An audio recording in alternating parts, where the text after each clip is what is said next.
brought me the breakdown. I was like, yeah, you can probably do better. So we haven't come back to it, but we will come back to it again because we are. I just noticed it's still there. Yeah.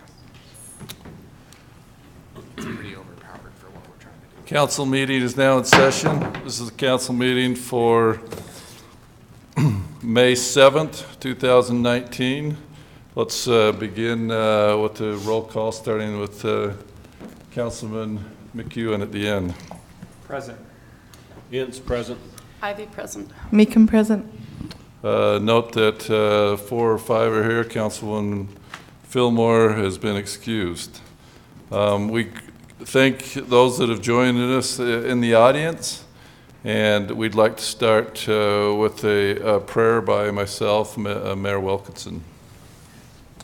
Our Heavenly Father, we're very grateful for this opportunity to be here this evening. We're thankful for the chance that we have to meet together as citizens and as elected officials and city employees. Help us to be able to have the wherewithal to work together, to have open ears, and to be able to discuss gracefully and with politeness. We're grateful, Father in heaven, for the freedoms that we have that allows us to be able to do this. For those that have sacrificed before and continue to sacrifice for us, bless all of them, and bless our families as well too.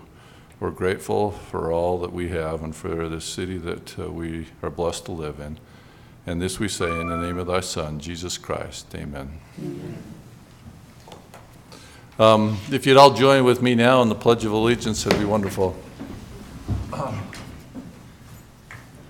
I pledge allegiance to the flag of the United States of America and to the republic for which it stands, one nation under God, indivisible, with liberty and justice for all.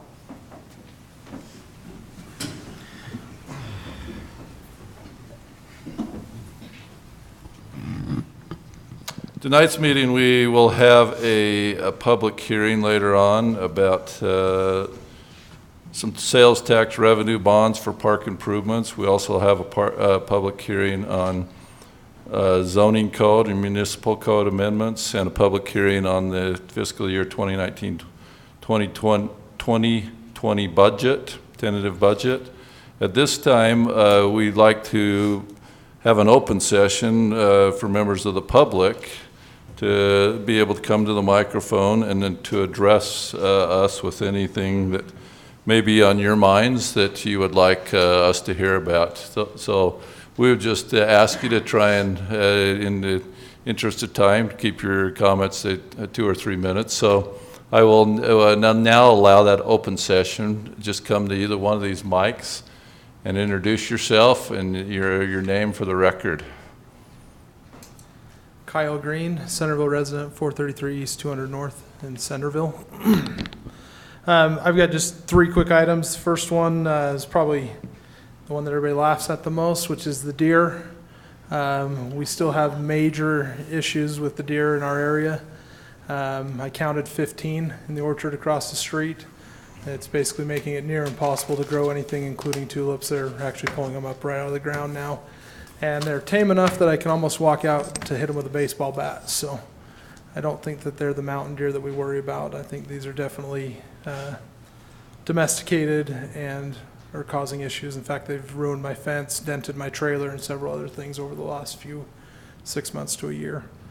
The second one is, I know you're going to be talking about Island View Park, but the bonding for that, I kind of believe in living within our means and not necessarily bonding for niceties versus necessities. I feel like parks are a nicety. I may be outside the realm on that, but we have mountains and plenty of walking trails and other areas to entertain ourselves.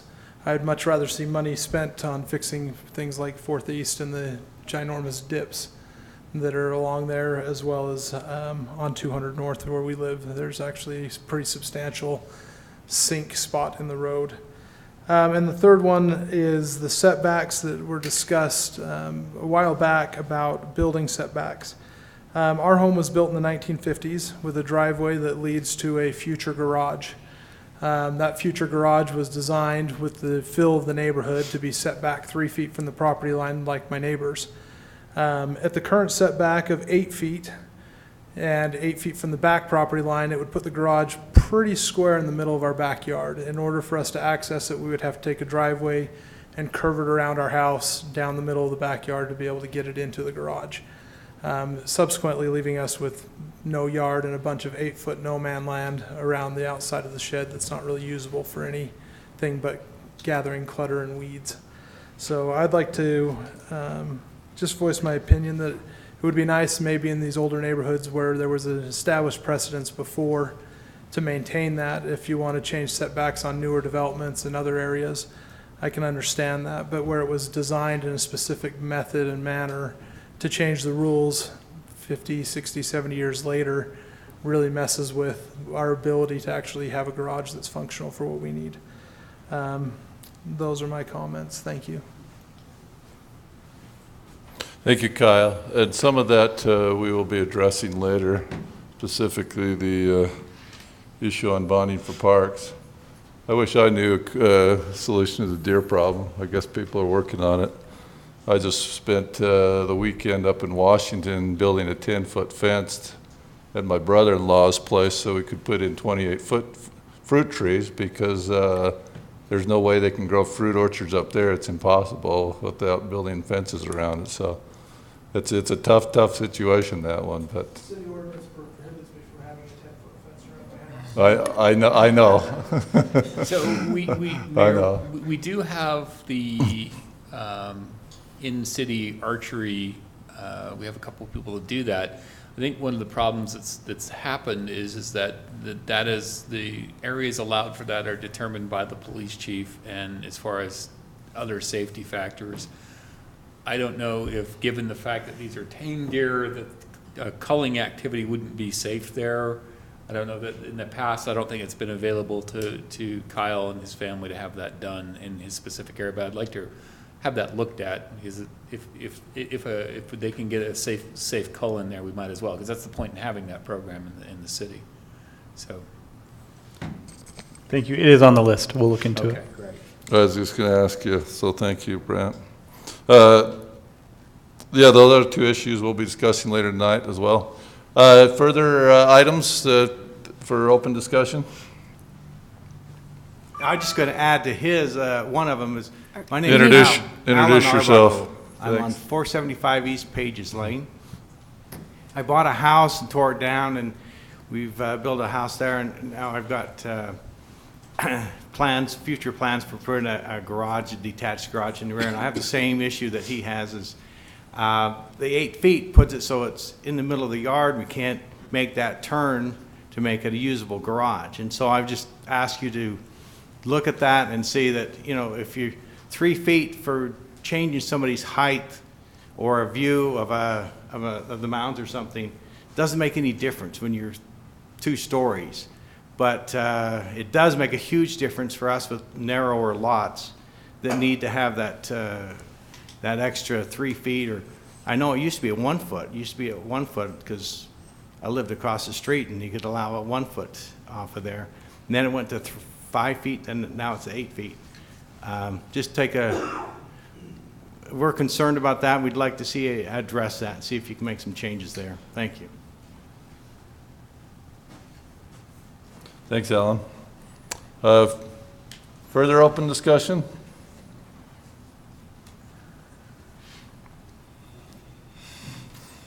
All right, if there's nothing more on the open session, we will close that and we'll move from that onto the business of the meeting. The first item of business is the minutes review and acceptance from 3 previous meetings: April 12th special meeting, April 16th budget work session, and April 16th, 2019 city council minutes. Any further discussion or changes to those minutes?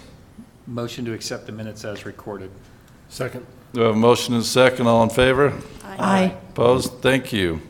The second item of business is the bid award on the water line and storm drain project. This is an award bid for water line and storm line construction for 650 South, 6 South and 800 East. And I believe we have Do we have Randy here, or is it Kevin? Kevin? Kevin Campbell, our city engineer.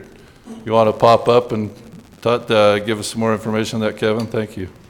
Mr. Mayor, before he starts, is there any chance we can move item 7 up after this presentation? I forgot to ask you before the meeting. You'll be presenting on that item as well. Yes, sure. Thank you. Okay, So stick with one, do number 2, and then after we get through that, we'll skip the 7. okay, the 600 south, 650 south, 800 east water line. We received 4 bids. The low bid was SCI. They gave us 5 references for waterworks projects. After reviewing those references, 3 of the 5 indicated that they definitely struggled and showed inexperience with waterworks projects. I talked with SCI, their project manager. His name is Greg Hunsaker. He recognizes that they've been out of the waterworks industry for a couple of decades. They've recently, in the past year and a half, tried to get back into the waterworks industry, and they've been struggling somewhat. And again, the 3 of the 5 references that they provided to us that we've contacted indicated that they showed quite a bit of inexperience. And so our recommendation is that the bid be awarded to the second low bidder, Ormond Construction.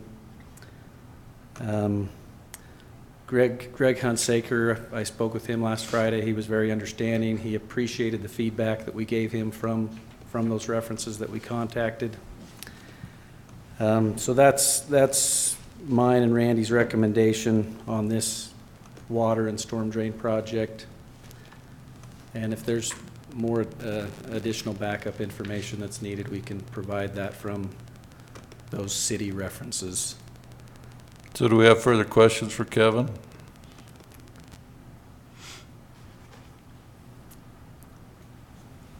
I would make a motion that we accept the bid as Kevin has recommended. I'd second that. We have a motion and a second. Let's do a roll call vote on it, starting with Councilwoman Meekum. Aye. Sorry. German's left to right. Yeah. Aye. Aye. Aye. That motion passes 4-0. Okay, Kevin, let's move to item number 7 on the agenda, which is discussion of the interlocal agreement with Davis County for transportation project reimbursement. Yes, so Davis County offers a program. This has to do with their Proposition 1 money that they receive. To be frank, they have more money than they can expend on their own infrastructure, so they've offered a program out to the cities in Davis County that they can come in and apply for transportation alternative projects.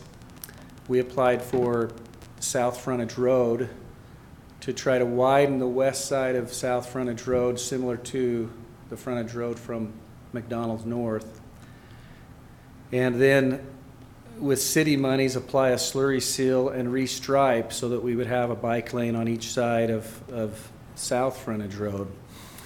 So again, a very similar project to what we did last year. Not an overlay of the street like we did last year, but a widening on the west side and a slurry seal and a restripe.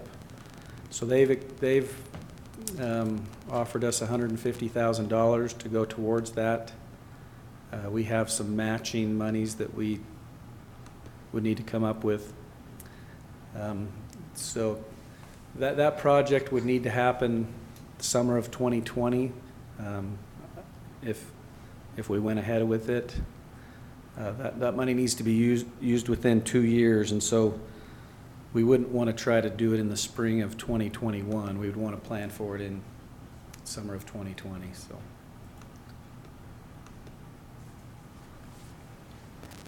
Do you have further questions for Kevin on that agreement?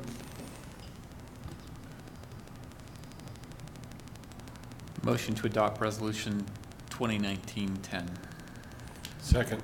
We have a motion and a second. Let's do a roll call vote, starting to my left, going to the right with Councilwoman Ivy. Aye. To my right. Aye. Aye. Aye.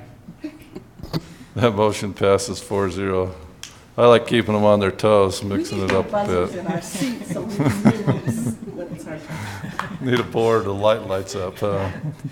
Thank you. Kevin, since you mentioned the frontage road project, I did see that there was some resurfacing. Are we now project complete as far as North Frontage Road is considered? Yes, that resurfacing, what happened is the bumps that were caused during the state's portion of the project, they had to come in and grind those off. And when they ground the asphalt, they had to do what they call a fog seal to protect that pavement. Then they restriped, so that project is finally complete. I'm Yes. sorry, but it doesn't look like a new road, and I'm not happy with it, just so you know. One, I drove maybe- down it the other day and with Randy, someone Randy and I else, have and I was talked about that. One thing that we'll typically do with new streets or overlaid streets is we will slurry seal them within the first year or two. That's a recommended application, so maybe next year or the following year, we could come in and slurry seal it and restripe it. It would look more uniform. It's really sad to put that much money in a road and have it look like that. I'm sorry. Yeah, the west side, what happened is we had, in order for the state to pay for it, we had to let them build the west lane.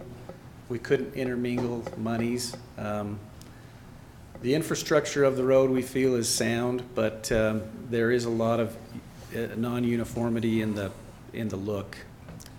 And so that is something that we plan to do in the next year or two, is slurry seal and restripe and make it look all nice and neat.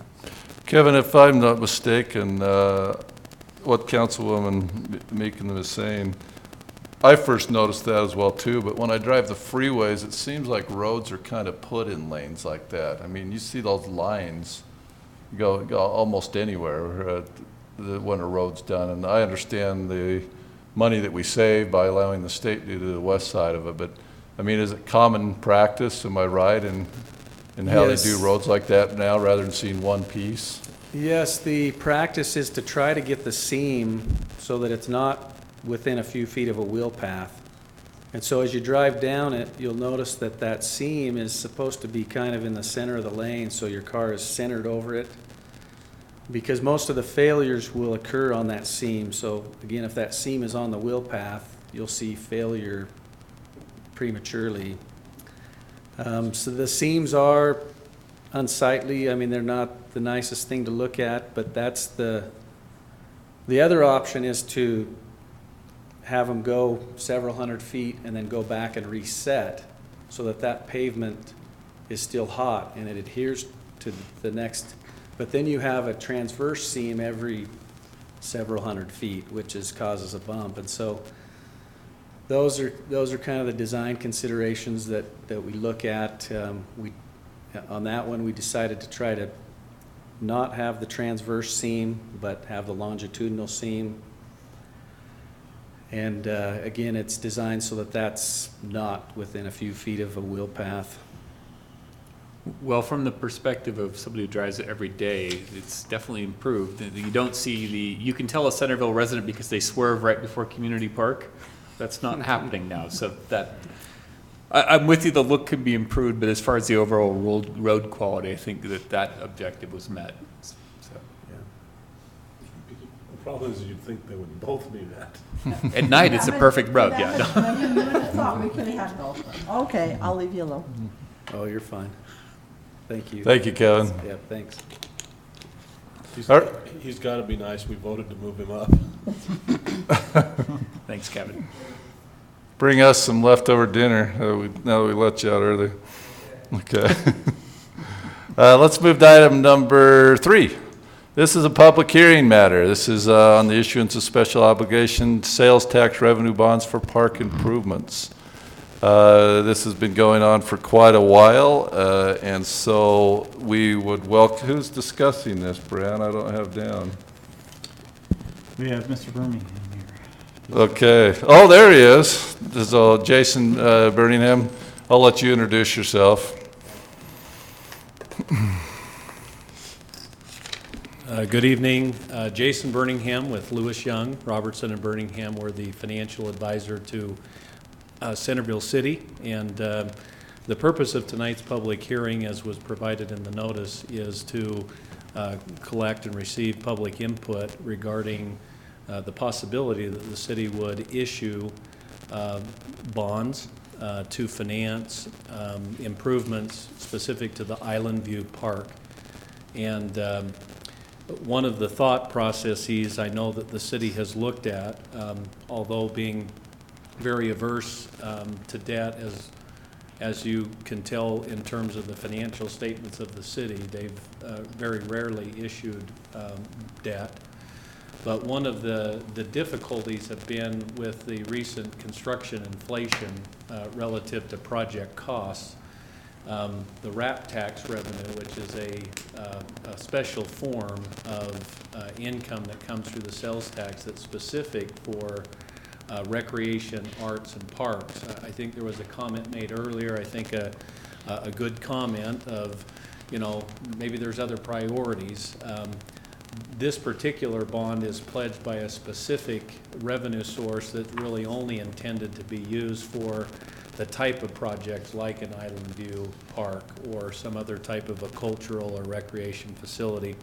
So it couldn't necessarily be used, the way this was authorized, it couldn't be used for roadway improvements or other types of municipal benefits. So it kind of has a very unique purpose. But the city, as they've been discussing and looking at the possibility of constructing new improvements at the park, have realized over the past 3 or 4 years that the construction inflation has far outpaced what the cost of potentially borrowing these funds on a tax-exempt basis. And so as they look to further enhance some of the recreation improvements, they're contemplating through this process of leveraging more up front so that they can do more of the park right now and not try to do it over time, which when the construction inflation kicks in has created a little bit of a disconnect between what they can really accomplish over time versus what they could do with, leveraging this a little more. So state law requires, this is a notice of intent, so they have not formally entered into any contracts or any obligations to issue bonds, but this is a requirement in order for them to even consider it. And so this has been duly noticed. I recognize on the Utah Public Notice website. I think it's also been in the Davis County or the Clipper. And so that's the purpose of this. There was a resolution adopted by the City Council, I think a meeting or so ago, that authorized this public hearing. And the council still has the opportunity to determine how they would ultimately finance this, or whether or not they go back and decide, well, let's just kind of pay as we go over time. So I think that's the purpose. I'm here to answer any maybe technical questions with respect to the bond. And so if I can be helpful, I certainly hope I can. Thank you. Jason, I'm sorry, you were blocked by Thomas's hat back there. You're right behind him, so. I shouldn't have been behind Thomas. Sorry, Thomas. So that is a little overview of this bonding. I think it's important to note what Jason pointed out, that a few years ago, as voters, all of you passed the RAP tax, with 5% going to parks, 5% going to Whitaker Museum, and 5% going to our Performing Arts Center, with 85% to go to areas within, as determined year by year, basically, within recreation, amusement, and parks. So these are funds that to pay back the bond is from that RAP tax that was authorized. We've used a very conservative sales tax collection on that would go to that. So as he pointed out, they are not funds that could be used for other purposes outside of that. So that is the staff presentation on. Is there any questions for Jason from any of you before I look to open this up, when I say you, the city council, before I open it up to the public for a public hearing? Okay. I just want to Lisa? make one clarification before we open the public hearing.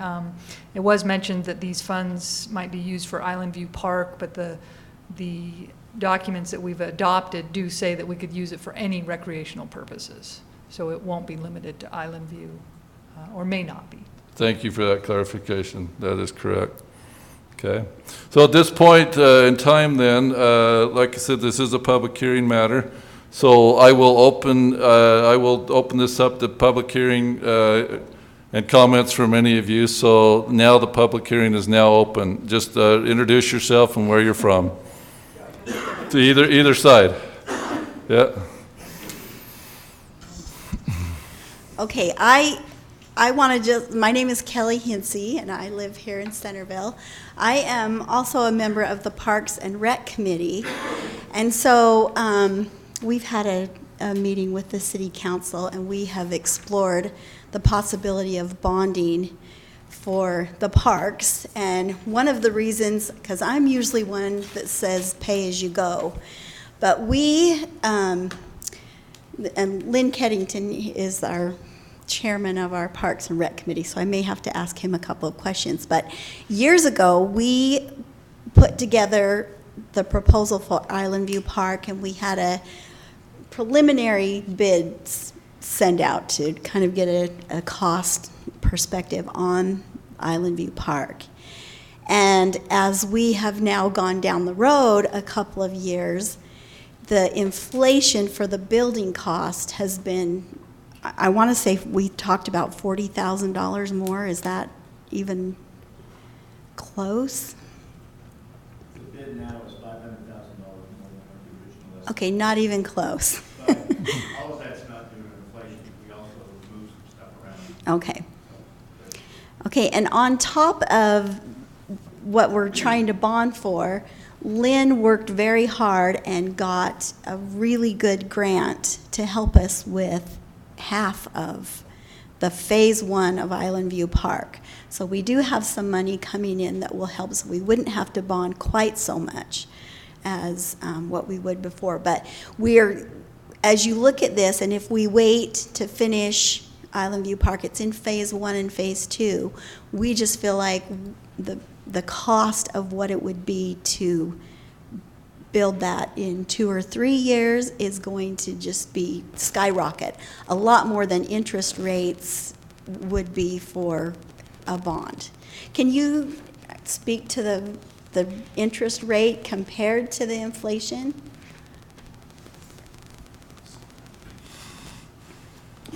Yeah, as the city directed through Brandt, we did solicit bids. We got bids back on this, and so our bids range from as low as 2.4% interest rate, and then there were a couple that were actually over 3%. But the qualifying bids would be certainly in that realm of 2.4 to 2.6%. So if you put that in, context of where we've seen construction inflation, labor costs, some of those other things, I mean, that's less than half, maybe even a third of what the construction inflation has been, even in the last, 8 months to 10 months. So, there's a significant difference. Now, construction inflation doesn't always just go up. There are some that would say, well, we're on the cusp of a downturn potentially, maybe some of the construction costs come back, maybe there's a different time of when to bid this out for contractors that, maybe would be a more ideal time for them to get their work. I believe, and 6 in Woods Cross. And they are completely full morning to evening. And a lot of those people are Centerville residents, and then you have people waiting to get onto those pickleball courts afterward. And the neat thing about pickleball that's a little different than tennis, it's not as skilled of a sport. And you have grandparents playing with grandkids and families playing. It's been a really neat thing to see with families, a really nice thing to bring families together. And I think it would be fabulous to have that in Centerville. If we could do something like that at the community park on top of maybe what we're doing with Island View Park as well, because I know construction costs on those are going to go way, way up too. So that's my comment. Thank you. Thank you. Don't be shy, people. I know that there's probably plenty of you here on this issue, correct? Come up and speak. And remember about this bond issue too. You're feeling on the bond issue. Get an understanding of that. Anything Right. related to this bonding and what we Yes, do. I'm Debbie Twitchell, live in Centerville. Both my sides of the family, longtime Centerville people. So, number one, the bond issue, I'm also not one that likes to borrow. But at the same time, I do think that the cost is far outweighing what we would be paying if we did it now. I just think it's a much better idea to do it at the lower cost, because 2 to 3% I think is negligible compared to the increase in the cost that is happening. That I saw, we did a remodel just 2 years ago, and how much that remodel would have cost us if we waited until now to do would have been substantially more. So, that's going from personal experience. But as far as pickleball goes, I think it's really sad that all of the cities around us have courts, and we have to go to other cities and not be able to play in our own city. I think if you saw how popular this game is, it's pretty amazing to see little kids out there playing and playing just as well as their parents and grandparents. I mean, it's the biggest thing in St. George, and they're mostly seniors that are playing down there. And anything we can do to get our people out there exercising and playing with each other, I think it's a huge thing. So I'm all for doing a little bit more on the bond so that we can get some pickleball courts in our own city, because it's an amazing sport. And if you haven't played, we play on Thursday nights, Woods Cross Courts. Come and play with us. We'll teach you how. I'd like you to know, as a city council, we went on a field trip, and we had a teacher come, and we did observe the courts and the people, and we did have a pickleball lesson. So we are trying to, we're trying to listen to the people, and we went to Farmington, and it was really fun. Further comments on this public hearing matter? My name's Chris Edmonds. I'm also a longtime resident of Centerville. I just want to echo what you've said about the bonds, that it makes more sense to act now rather than incur higher costs. And I'm totally on board with the pickleball. It's a wonderful sport for all ages. And we've also gone to Farmington countless times. It's packed. We can't get on. We don't have a place to go nearby. And it's just a wonderful activity for an entire families. It's just a great cause to add on to this. So thank you. Thanks, Chris. Any more comments on the public hearing?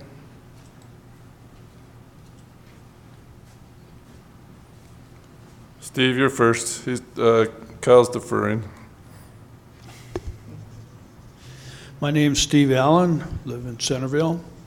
Got a couple of questions. What is the source of the RAP tax? Is that a sales tax based? Okay.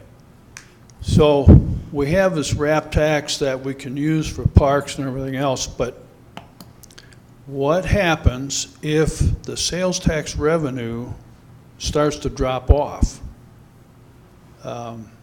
I've seen businesses come and go over here at Marketplace. So our bond payments I'm assuming, don't ever change, but the source of income to pay for that bond payment can change. If you'd permit me to answer that, Mayor, I know that the council probably has some comment on that as well. We'll fill in where you don't get it. Okay. The direction that the council provided, I think, was very conservative. They were concerned about the same issue. Sales tax is volatile, as you well spoke about. You know, the cycle of the economy, even particular retailers come and go. The nature of sales tax is somewhat volatile. So when we looked at projecting this, I think you've now had 2 years of the new period of time in which the RAP tax has been collected. They also have the historical 8 years before that was, you know, also a period of time.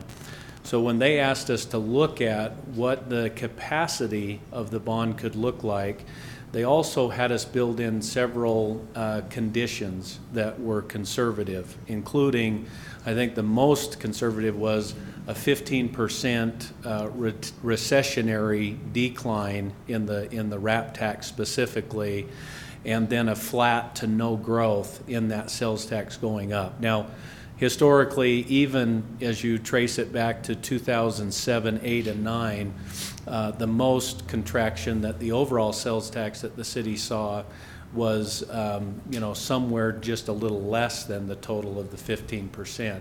Now, aggregated over 2 or 3 years, it was a little more than that.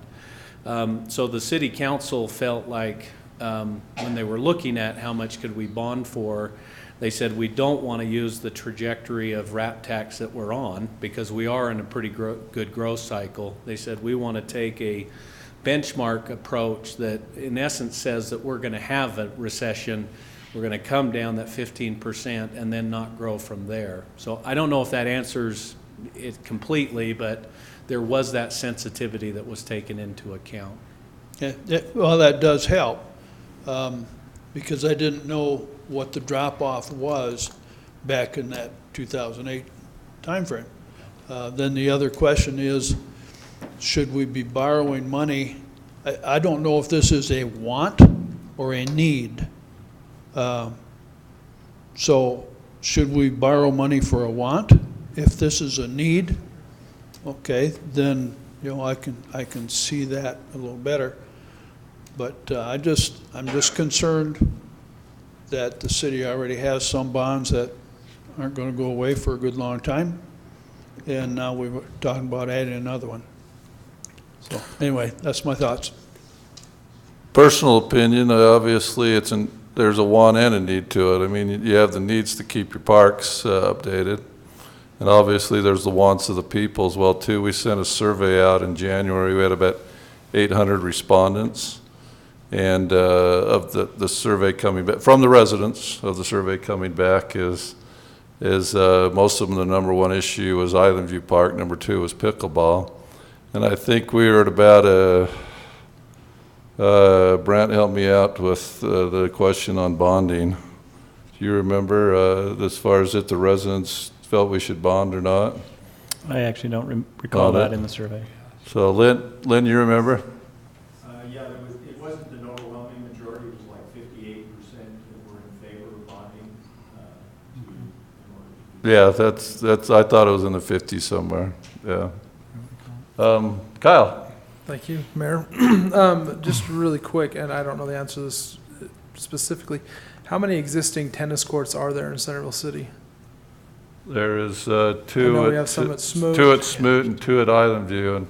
And it's my understanding that a tennis court can be converted fairly easily to 2 pickleball courts, and in most cases 4, based off of the parameters that are on those.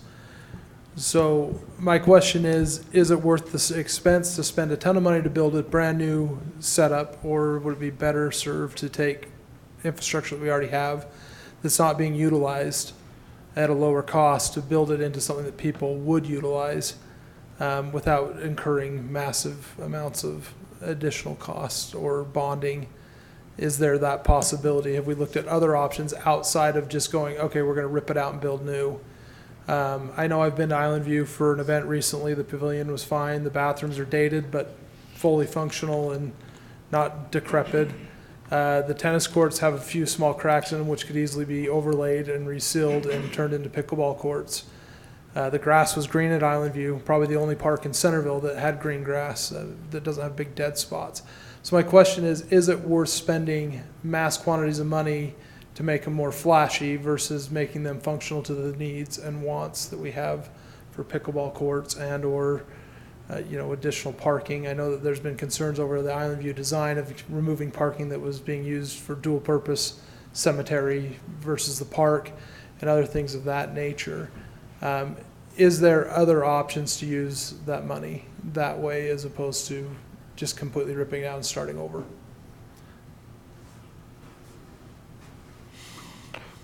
Those are all great questions. Seems like I'm doing a lot of talking here tonight, Pickleball courts, we only have 4 tennis courts. Pickleball courts, based on what I've seen the usage in Farmington, they would overrun the tennis players. And I think that tennis courts, there's still a need for them. You can paint, you're correct, you can paint lines on it and do both with portable nets, but it's probably not the greatest solution because I think you'd anger those that want to try and get out there and play tennis. But you can do that. You can paint on the courts. So some of those other issues we've related to the bathroom and the grass, and we had an open to the public meeting with the designer about Island View Park. There's a phase 1 and a phase 2. Most of this money right now would be going to phase 1, and what would be done in phase 1, the tennis courts were part of that phase 1. The lower part of the park was part of the phase 1. It's still public hearing though. More comments? I am Larry Hintze at 113 East 1825 North, and I would just add my word that please don't make tennis courts pickleball courts. I'm a tennis player, and there's nothing more confusing than all the different lines are not the same. The net heights are different, they're shorter, and also would like to just go on record as saying I'm in favor of this bonding, so thank you. Thank you. Any more comments from the public? 5, 4, 3, 2, 1. Come on up.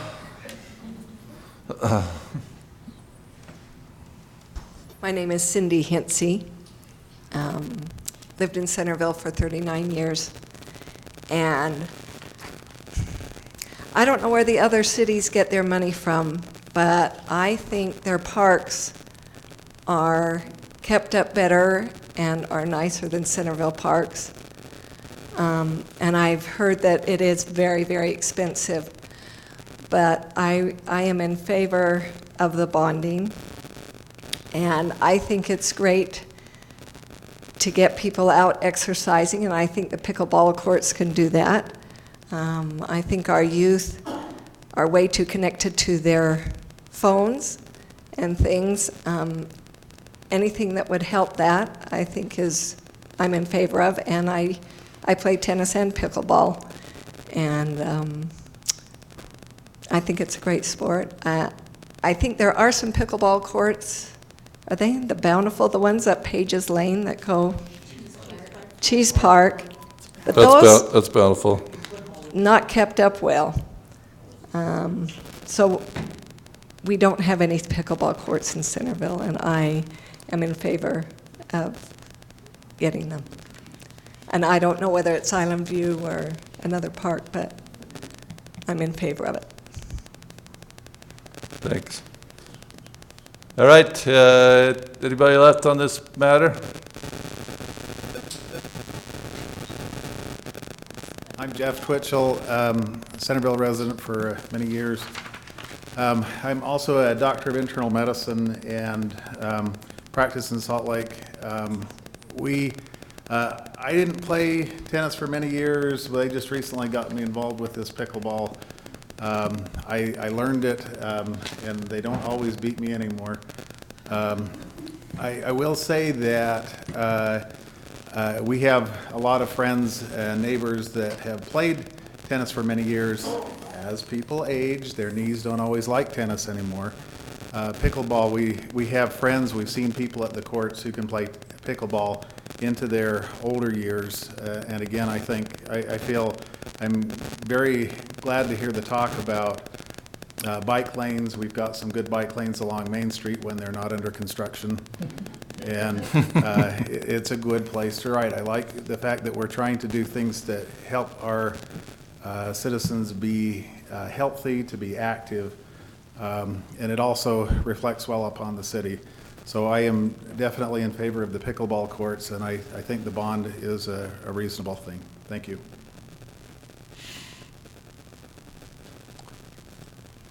Anybody else left on this public hearing on the bonds? If not, then I will close the public hearing, and I would ask if Jason has any response, any applicants more than you've already done?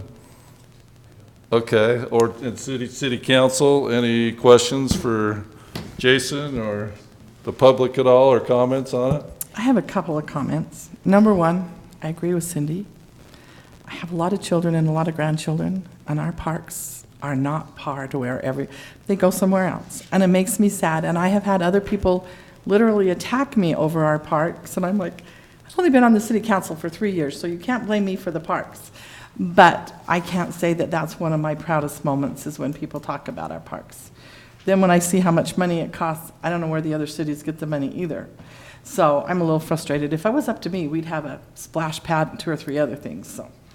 But I agree with you. I'd like to see our parks better. There is nobody any tighter than me, and if you question that, you can call my husband. And I think one thing that I have to keep coming back to is it's a RAP tax. The people of Centerville voted for the RAP tax because they wanted the parks, they wanted the recreation.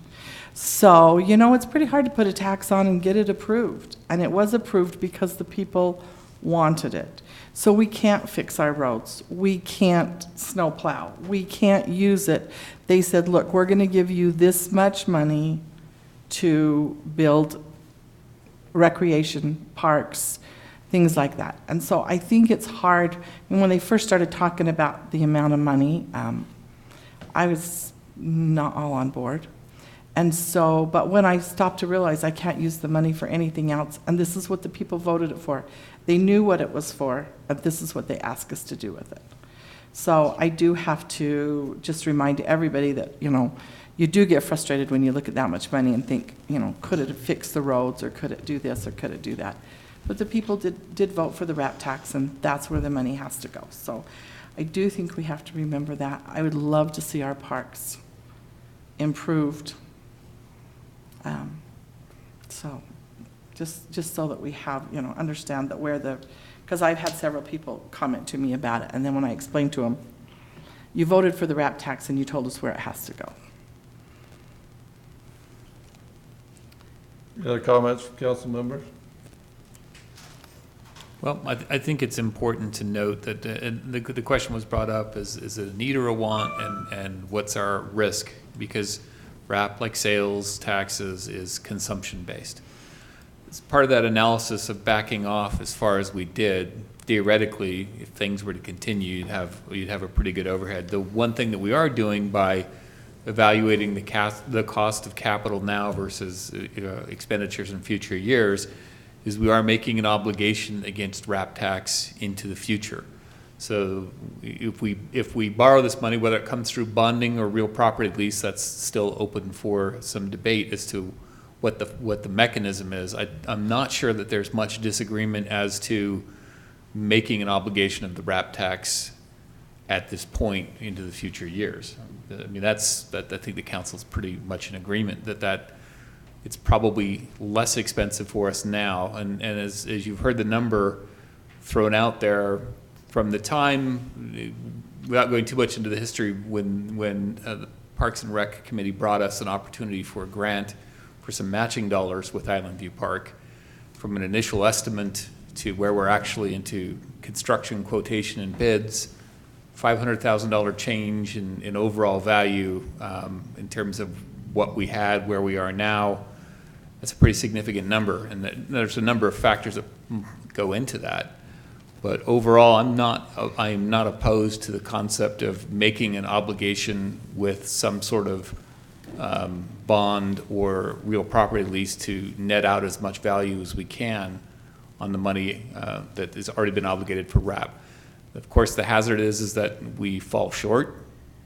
We have some major recession and RAP tax falls off, but I don't anticipate that going far enough to where we would be putting the city in jeopardy by making this obligation. Thanks. The one thing that George alluded to but didn't totally say, I don't believe, is that whatever we do will be fully repaid in the life of the RAP tax. Thank you for that. So it doesn't go beyond that. I am slightly concerned because what I think I just heard, just a moment, I'll go back to my notes here, was a lot of people saying, we want pickleball courts. And the primary purpose of this hearing is, do we bond for Island View Park? And Island View Park and pickleball courts are not in the same sentence. Are you aware of that? Well, she did say that It could be in addition, but I'm kind of getting the feeling that Island View Park is kind of the also ran, and that pickleball courts are the primary focus of the interest of the citizens. Am I wrong on that? I think you've got an interest in pickleball. It's kind of the same thing that we want to make sure that it doesn't turn out is RAP tax, and this is my personal perception, I wasn't on the council at the point, but when the renewal for RAP tax came around, we had the first RAP tax, which the majority of it, 90%, went to funding the theater. And then when RAP tax was when we were looking for reauthorization, the same groups that came out and said, this money's going to go to the theater, came out and said, this is what it's going to get used for. And so you had a lot of people who were really excited about that. And some of those people were a little disappointed to find out that when it was reauthorized, the council said, no, we're going to use 85% of that money towards parks because it's recreation, arts, and parks. And so I think you could run into the same situation where you put people towards the idea that if you bond for this money, it's going to result in pickleball courts, and it won't necessarily do that. Right, that's so kind of yeah, my I think concern. it's fair to set the expectation that one does not equal the other. That's kind of my concern. I live, I think, closer to Island View Park than anyone else in this room because I touch the boundary from my house. Yeah. And I don't see very many of you there, and I don't see a lot of people there. So I get a little nervous when we're going to bond potentially up to $1.6 million because we want to improve Island View, when I know that there's at least a couple of people that are going to be hurt by that renew of the park, because the thing that they do, and they're the most regular users of the park, is throw their ball for the dog in those handball courts. And those are on the docket to be demolished. So the very most popular thing at the park right now is going to be gotten rid of, and the thing that I'm hearing all of you say that you want is pickleball, which isn't coming to Island View, and which might, if we have enough money and if we bond enough, or if we real property lease enough, come to Community Park. So I just want to make sure that all the cards are on the table and we know what we're talking about. Did I just open a hornet's nest? Can I make a comment? No, I'm not going to stop you. I'm just going to respond to Councilwoman Ivy. You can say yes. I think her interpretation was correct. I mean, our city attorney did point out that this bonding could be used for any purposes with parks. Specifically, we've had open houses in the past. There's 2 phases on Island View. There's a phase 1 and there's a phase 2. We received some money on grants for phase 1. So initially, this money's being looked at to finish phase 1 and possibly phase 2 as well too. So pickleball courts at the community park has not been discussed as much as far as how this money would be used, but it would be available for that. So I'm clarifying in what she's saying, okay? Yes, you're welcome to come on up. Mayor, I agree with Stephanie. I think she's got a really good point. Do you think we should open back up the public hearing so that now these people realize that there's a difference between finishing Island View Park and pickleball courts, and see if we get a different... It's your prerogative, Mayor. I mean, I don't think the council's going to... I am open to open the public hearing back up. We'll see if more comments come out of it. But so the public hearing on the bonding issue is now back open. Well, I just wanted to respond to what Stephanie Ivy said about you don't see us there. We played tennis at the tennis courts 3 days a week for years. And the reason we stopped is because the tennis courts were not taken care of. The net sagged, the courts were dirty, they were just a mess. So we stopped going there and we started going to other parks. We'd either go to Smoot Park, oftentimes we went over to Fire Station over in Bountiful because they were kept so nice. So to say that we weren't there, the hard part is if you set up tennis courts, for example, if you set up tennis courts, you've got to be willing to take care of those courts.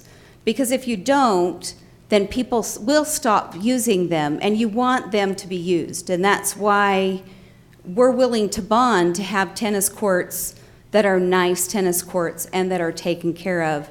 That's why we're willing to bond to have a nice park that is taken care of. People aren't going because the parks elsewhere are better. That's why they're not going. It's not because we don't want to go, because it's so convenient. For me, I live just west of Centerville Junior High. It's so convenient to go up there to play tennis. But we can't. Because I'm a really good tennis player at Island View Park because the net's like a foot short.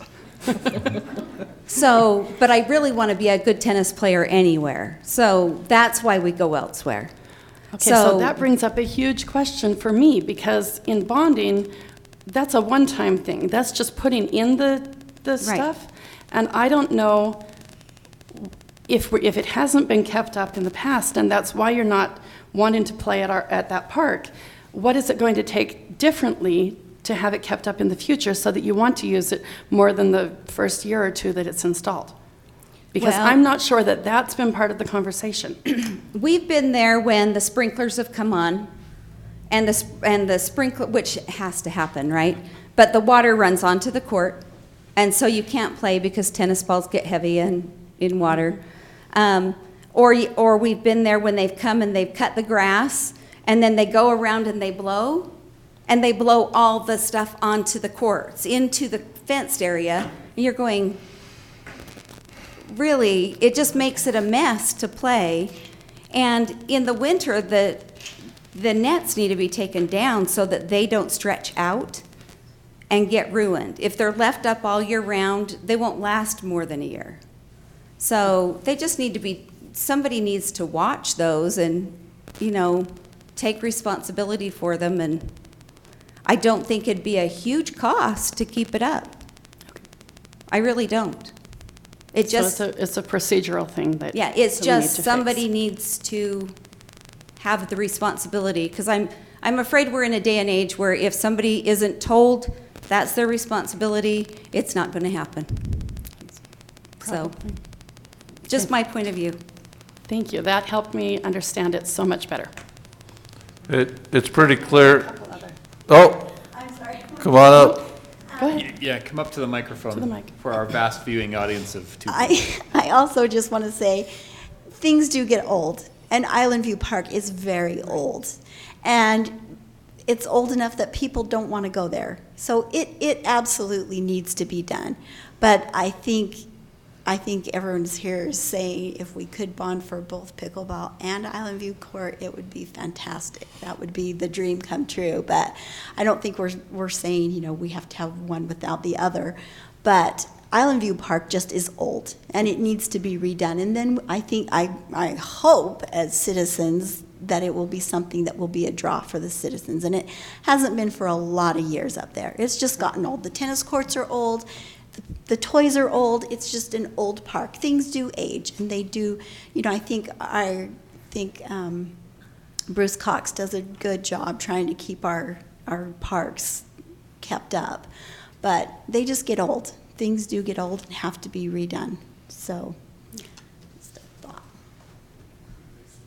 And Stephanie, you raise a good point. I'm glad that you raised the point that I don't want anyone to have a false expectation of how far this money is going to go. I've said for a while, I don't even think 1.6 is going to cover what we think it's going to cover. So I'll be surprised, and I'm looking down at Brant, our city manager, who has a smile. Am I closer? Are you starting to get in numbers that are validating that relative to how far it's going to go, or? We're not receiving numbers, but the one concern that I'll clarify as well is when we bond using the sales tax revenue, and Jason, correct me if I'm wrong, with our conservative estimates, we're actually limiting ourselves to potentially 1.355. Now, with the lower interest rate of potentially 2.4, maybe there's a little bit more money, but finding the money to do even Island View is going to be a challenge where we're already trying to find areas where we need to cut back on phase 2. So yeah, we're being conservative, but it's also handcuffing us from doing some other projects as well. But I prefer that we be conservative. I mean, we've talked about this in work meetings that in general, we have a park impact fee that applies to a new rooftop when it comes into the city. Building right now is kind of flat. We have anticipation that there could be building going on in the next six years, something on the other side of the freeway where you've seen the legacy apartments go up. There's a potential for park impact fees, but when we look at this money and how we're spending it, to Steve's question directly, I mean, how do you determine you're safe? And one of that is you don't count on any of those new rooftops coming in. You go with inside the projection of the RAP tax, and then you back off from what that is to some percentage. So to what you're saying, Brent, that's true. There's a likelihood that there will be more money available in the RAP tax because of the conservative nature, but I also feel very comfortable that I'm not going to overshoot. I'm not going to be right up against the margin on what's available to us, which I'd rather do. Your comment here? Did you change your mind? I didn't know you could be talked into public comment, but go for it. Yeah, I was on the edge.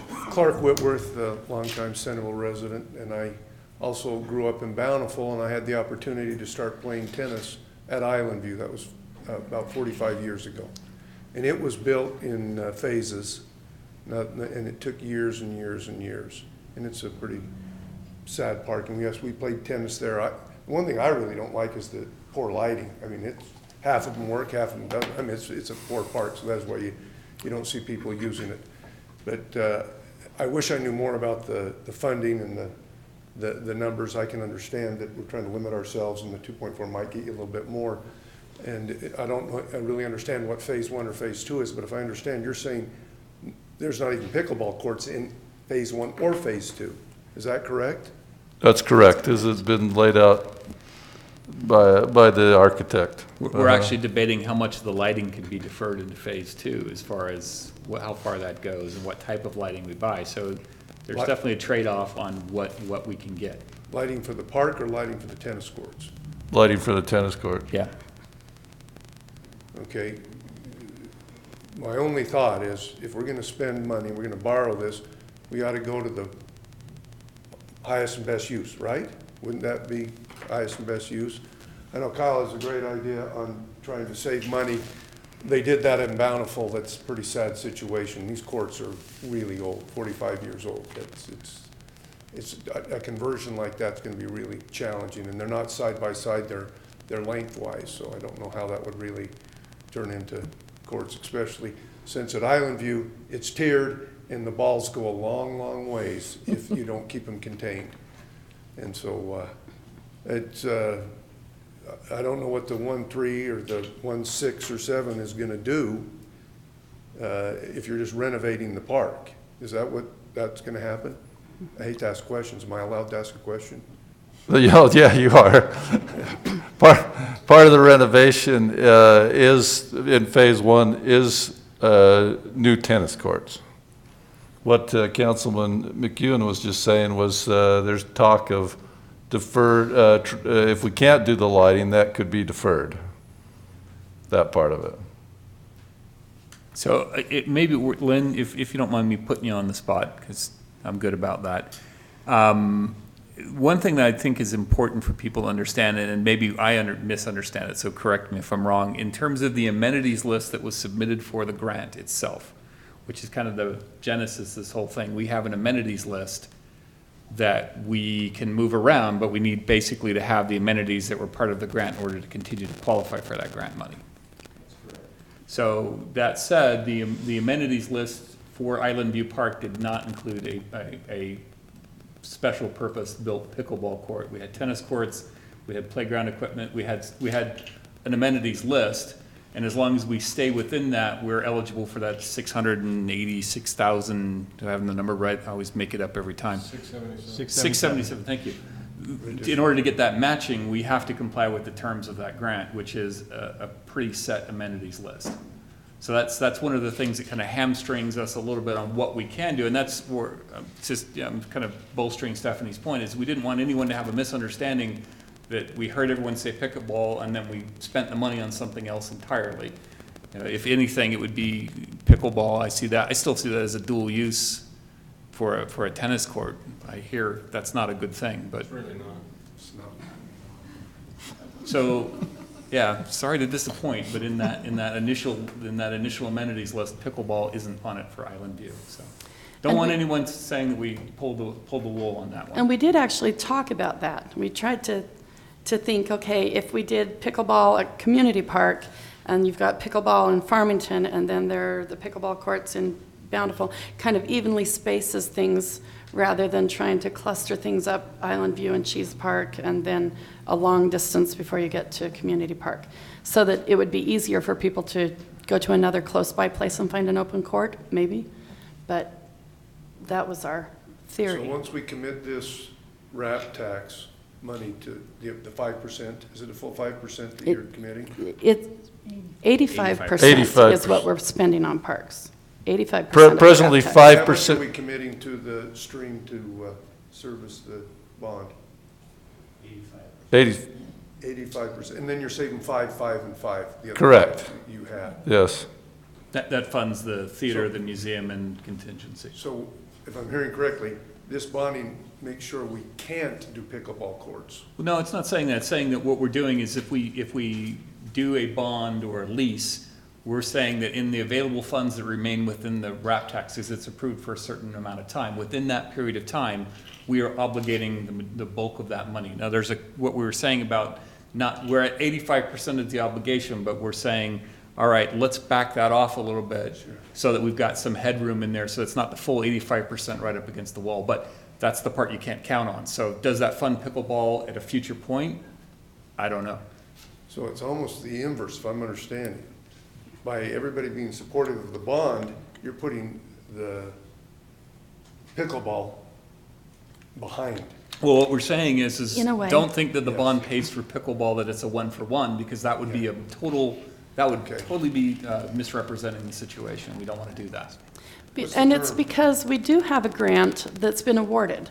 And so in order to take advantage of that grant and improve Island View Park, which has been neglected for the longest time, all the other parks have been dealt with much more recently.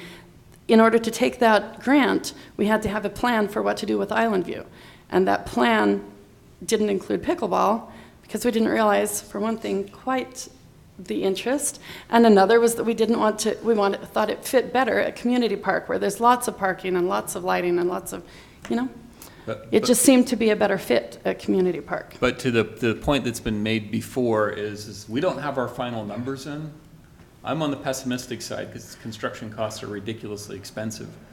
I don't know how far, whether we bond or real property lease, and we come up with a number that fits inside our available remaining RAP tax, if that's all eaten by Island View Park Phase 1, or if there's into Phase 2, or if there's money available for pickleball courts.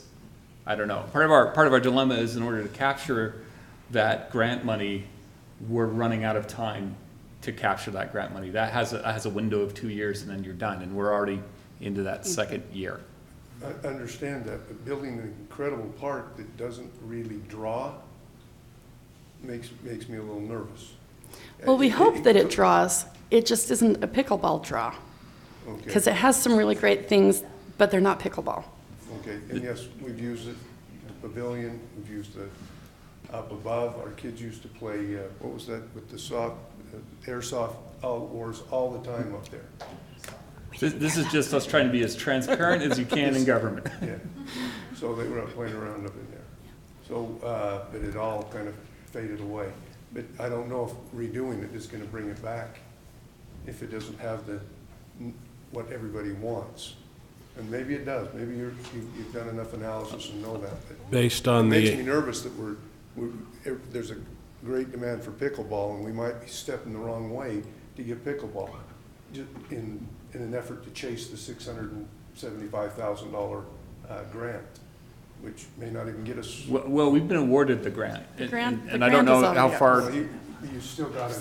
We've got to spend the money to, right, so, and I don't know how far Lynn's going to go into the history of this. Hoping you're going to go some, because Lynn's been on this a long time.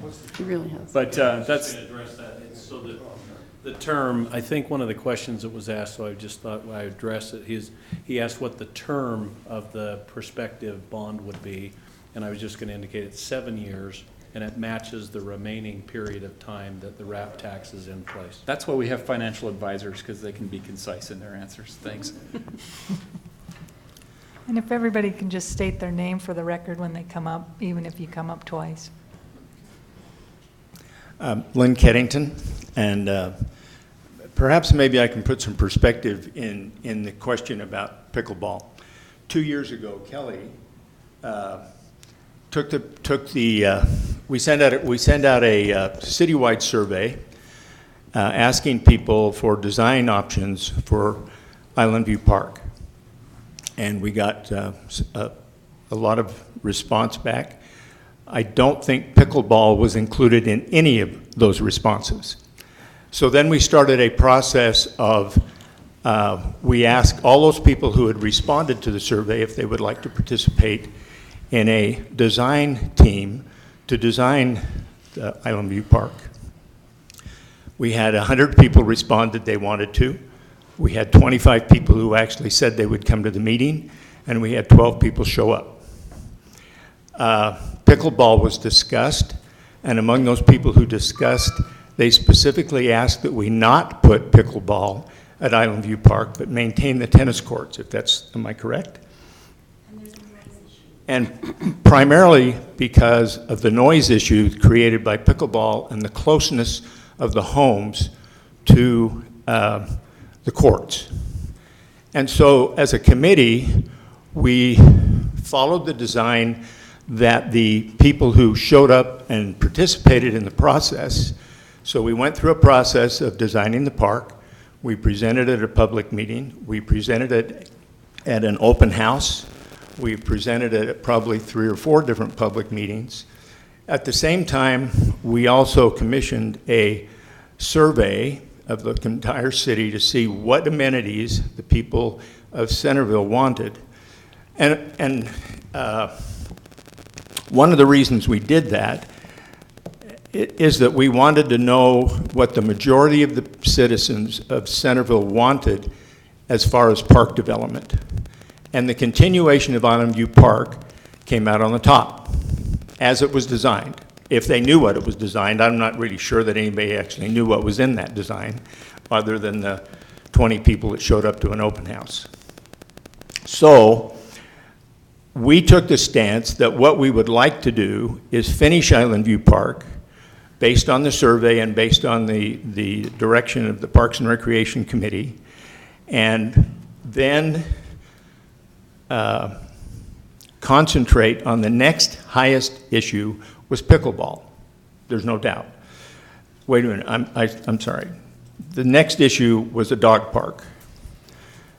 And then I think pickleball actually came down about third or fourth. In the entire city survey, pickleball came in third or fourth. So when we talk about what is going to draw, the only thing that we can go by is what the 800 citizens who responded to the survey said they wanted to see in parks in Centerville. And quite frankly, pickleball wasn't on the top. And so we think we have responded to the majority of the citizens of Centerville. We have a plan, if there are funds available, to go towards pickleball would be our next priority. We also discussed the fact that in most cases, putting 2 pickleball courts someplace really doesn't accomplish what most pickleball players want. They want to go someplace where there's maybe 6 or 8 or 10 or I have a neighbor in St. George who was actively involved in getting the city to build 24 pickleball courts recently, and he is already complaining that he has to wait too long to go play. And that was in addition to the ones they already had. So I'm not sure that building 2 somewhere is really in the best interest. And so we do know as a committee that pickleball is high on the priority list. We are working with the city council. The reason I say there's 2 phases to Island View Park is we did a complete design, and we went after a land and water conservation grant. And that we asked for, originally we asked for the whole park to be done at once. The state came back and said, you won't get any money if you do it that way. Split it into 2 pieces, do the first phase, get it completed, and then if you want to come back for more money, do it. We think we are working with the city council to put in the second phase if there's enough money available, and to limit the second phase so that it does free up, if at all possible, free up money for other projects. So it's not that we haven't listened, it's just, it's been a very long process in order to get where we are today. Thank you. That was amazingly done. That was very good, Lynn. Thank you. When I started in this job 15 months ago, I pushed for pickleball courts at Island View. Lynn laughed and looked at me, your predecessor wanted tennis courts. And I said, I want tennis courts. I'm a tennis player. I have a son that's on a mission right now that played tennis last year at Viewmont and did quite well, okay? But I also started going with my wife to Cheese Park and to Farmington. And I was there many mornings in Farmington with many Centerville residents there saying, Mayor, when are we going to get pickleball courts? Now, I'm going to be blunt, and I said to him, raise some funds, come back to us, and let's see the interest by how many funds you raise. Okay?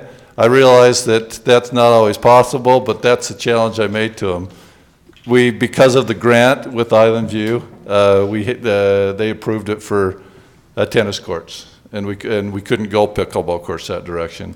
I'm doing my darndest. I said to Lynn and Bruce Cox recently, what about the west side of Community Park? We already have lights in.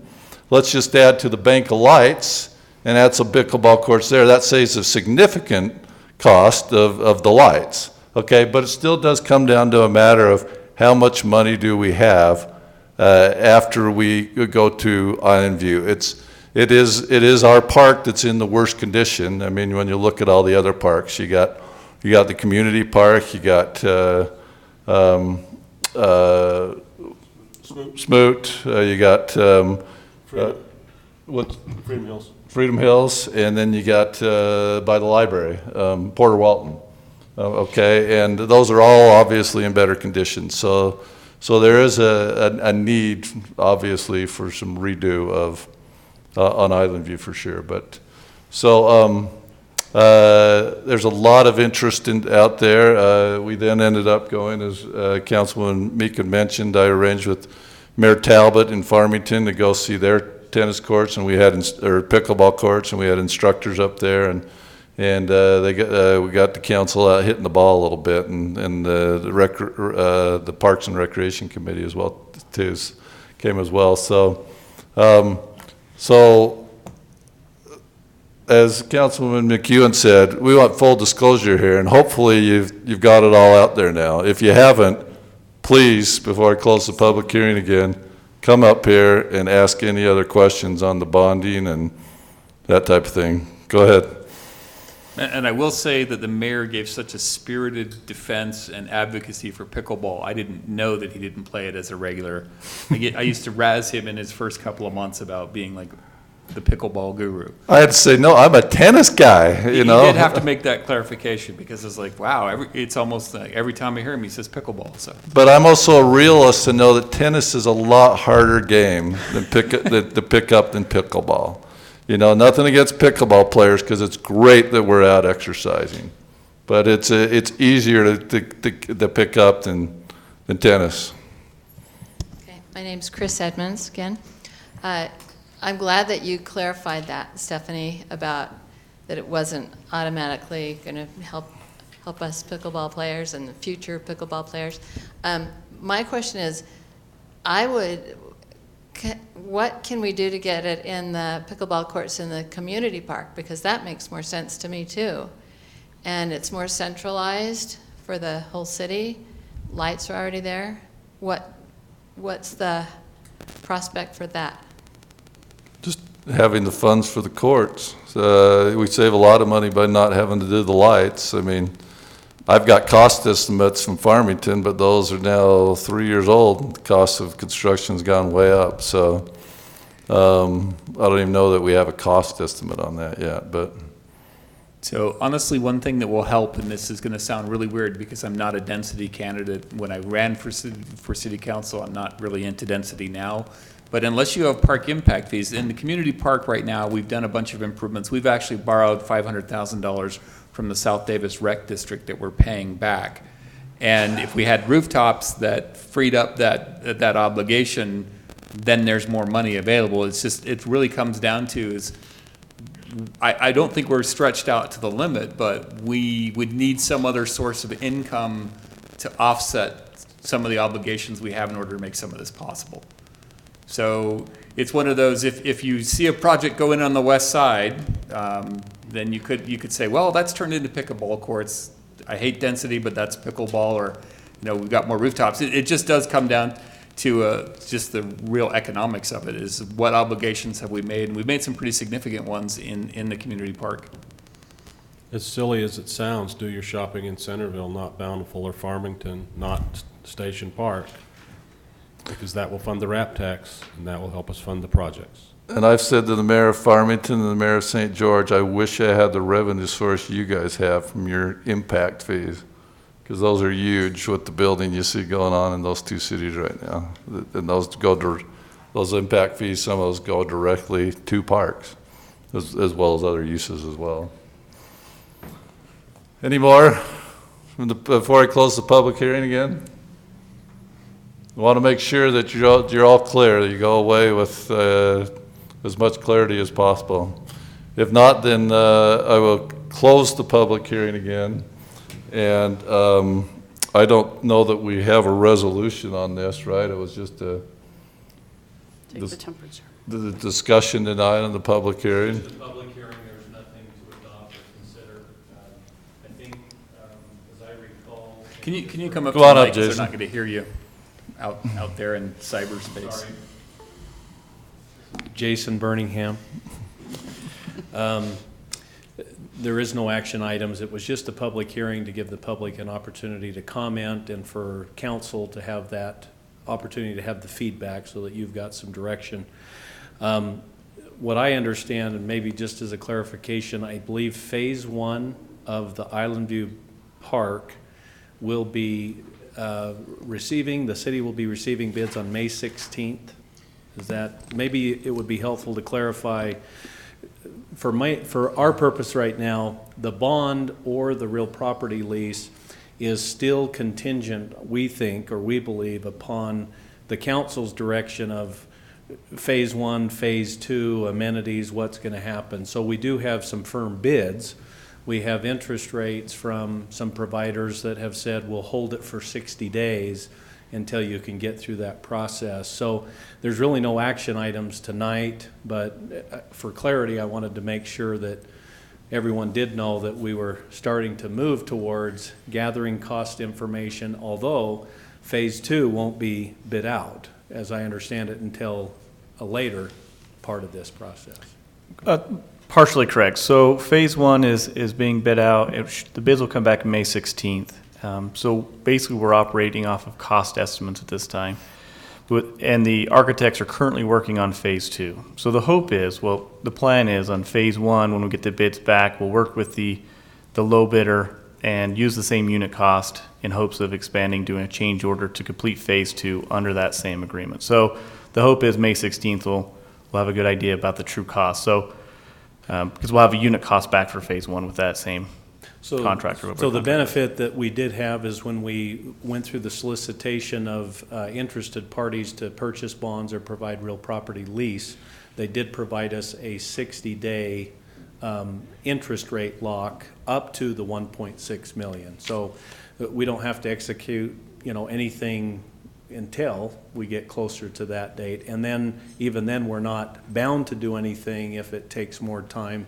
Then we would have to go back out and solicit some other purchasers. Right, I know exactly what's in my shopping cart and how much cash. I don't have to put anything back at this point. So I just need to know what the real numbers are to make sure that we stay that way. All right.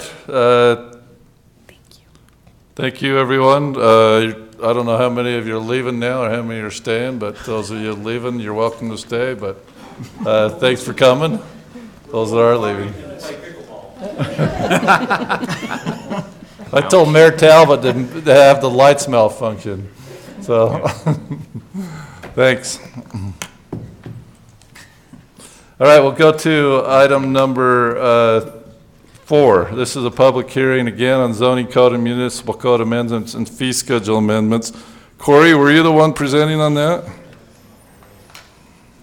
I didn't even notice you back there until they all cleared out. So it's nice to be in the back. And you're just coming off the rosy glow of a great public meeting where nobody walked away frustrated because everyone understood what was going on. Yeah. So good luck. It was great discussion. I enjoyed listening to all the points and pondering them myself. So good debate.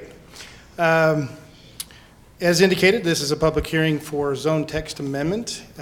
You're probably wondering the impetus of this, at least. The sponsor in this case is our state of Utah. Staff has already implemented the program that the state of Utah has required out of their last legislative session to be in compliance with state law. But we do need to fix our zoning code to match the new law. Just a quick summary, you probably recall probably about 2 years ago, roughly, we amended the home occupation ordinance. That amendment was specific to the business license programming for home occupations. 2 years ago, the state prohibited municipalities from charging a fee related to the business license. Part of that discussion is still the issue of compliance. We do have standards associated with home occupations. We have permitted use home occupations. We have those that are also conditional use. The fee change for business license was narrowed to the extent that the cities had to prove a higher impact beyond the residential nature in order to charge a fee. We took the position that our conditional use process already declares and explains that. So our permitted use fee was eliminated, but we did replace the programming of home occupations to go through a zoning analysis or a zoning approval to ensure their compliance with the zoning ordinance. The legislation of last year took that a step further. Many cities did the like, and the state legislature said you cannot charge a fee for home occupations under any circumstance. That's not the code language, but that's what the meaning of the code language is. So we immediately ceased charging a fee for the home occupations, even from a zoning perspective. So we want to correct so we can be in compliance. One of the unique things that Centerville does do, at a staff we argued and took the position on home occupations, is that there are several individuals, I think it's somewhere in the neighborhood of 15 or 20 last year, they like to have a license from the city.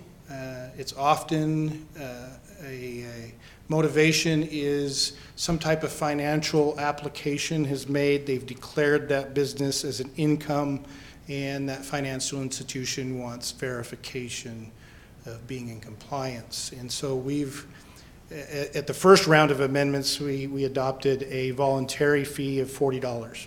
That's what our business license fees have been. Other cities have charged as much as $350, so you can see why there was discussions at the state level on fees. So we did implement a voluntary fee of $40 to be processed so that you could have an official city document. And we are now coming to you to amend the zoning code in this manner. Maintain the conditional use licensing, because those are impacts that are above and beyond a residential nature. We've already eliminated the license fee, but still required a license to go along with the zoning approval. So you don't have a fee, but we had a zoning approval attached with it. And our zoning approval was the $40. We now need to amend that and eliminate the $40 fee. So the decision, the policy decision is, how do we regulate and manage home occupations? The proposal is to maintain the conditional use. The proposal is to continue the voluntary $40 fee so that people can have a license and process for their personal uses, because we think there's some demand to that. We no longer require a license even as a no fee. We no longer require a zoning approval and a fee. What does that do by policy? That renders the permitted use home occupations to a use by right. We're not suggesting that you eliminate home occupation regulation. We still want to call out in the zoning ordinance what kind of business activities can be conducted in a home. But an example is, we do not want fireworks plant being processed in the basement of a home. And so we want to maintain the home occupation standards as they have been adopted, but move them to a permitted by right. So this is an example of the way is, when you build a subdivision, you have a lot. The permitted right by a lot is a single family home. So think of the home occupation, the permitted by right is an accessory use for home occupation, so long as you comply with the home occupation standards. What does that do? It still allows us to use an enforcement process, which is usually the latter end. All of our other processes were proactive, trying to bring compliance. We're resorting now to a code enforcement process that if somebody does do a home occupation, because they don't need a fee to be looked at and checked and make sure they're okay, we still have standards that said you can't exceed these parameters. We can still send them notice to bring that back into the parameters and avoid a civil penalty. So hopefully that kind of explains the muddy waters, but we're amending the home occupation to do that. Lisa, do you have any? Just one more comment. We are bringing up the zoning code amendments from the Planning Commission because they have to go to the Planning Commission, but we are also proposing an amendment to Title VI of your business licensing ordinance of the municipal code, and then we are also proposing the fee schedule amendments to go along with this. So we're eliminating in the fee schedule amendments any zoning fee for home occupations other than the conditional use permit, which will leave the same. And then we are also eliminating any business license fee because we're no longer requiring a business license, but then adding in the courtesy license, which the state law does allow. If someone requests a business license, we can charge them an administrative fee, which is basically the cost that it costs us to provide that. So we're still proposing just a $40 administrative fee if they request it. So in addition to the zoning code amendments, those are. Yeah, I mean, Lisa does a good point. The counter argument to the policy statement of a permitted use by right is that you could still require a permit, but it would be subsidized at the general fund cost. And that's what we were doing for the business license permit. So I think with this state amendment, we're saying, if you don't want us to regulate it and we can't charge a fee to require that, then we're not going to go through that process. And we'll just allow it by right or not require the business license. Thanks. Any questions for them for? So you do have an ordinance on the ordinance amendments and then a resolution for the fee schedule amendments. Correct. We have the two. We have a public hearing, though, we need to do first. Yes, on the ordinance. Unless there's questions for Corey or Lisa before I open a public hearing on this. So this is a public hearing matter, as I just said, so I will now open the public hearing on the zoning code and municipal code amendments and fee schedule amendments. The public hearing is now open.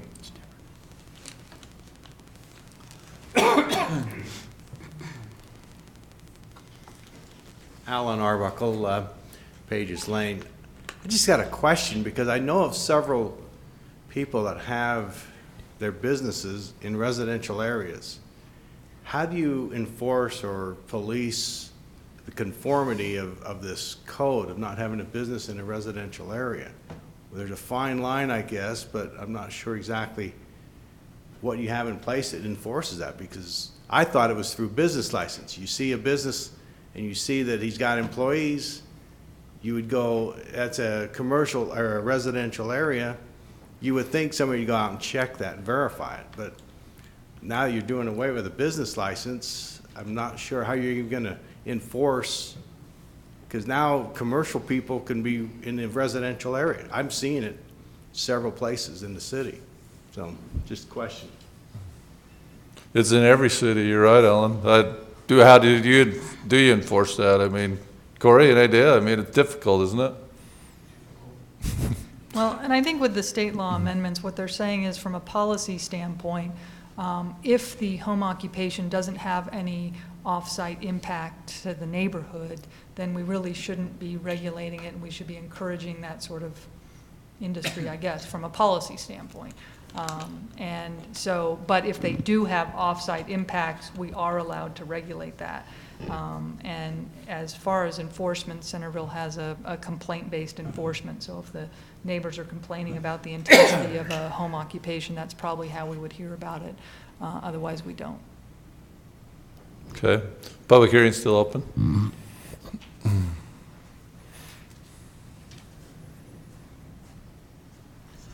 I'm still Steve Allen.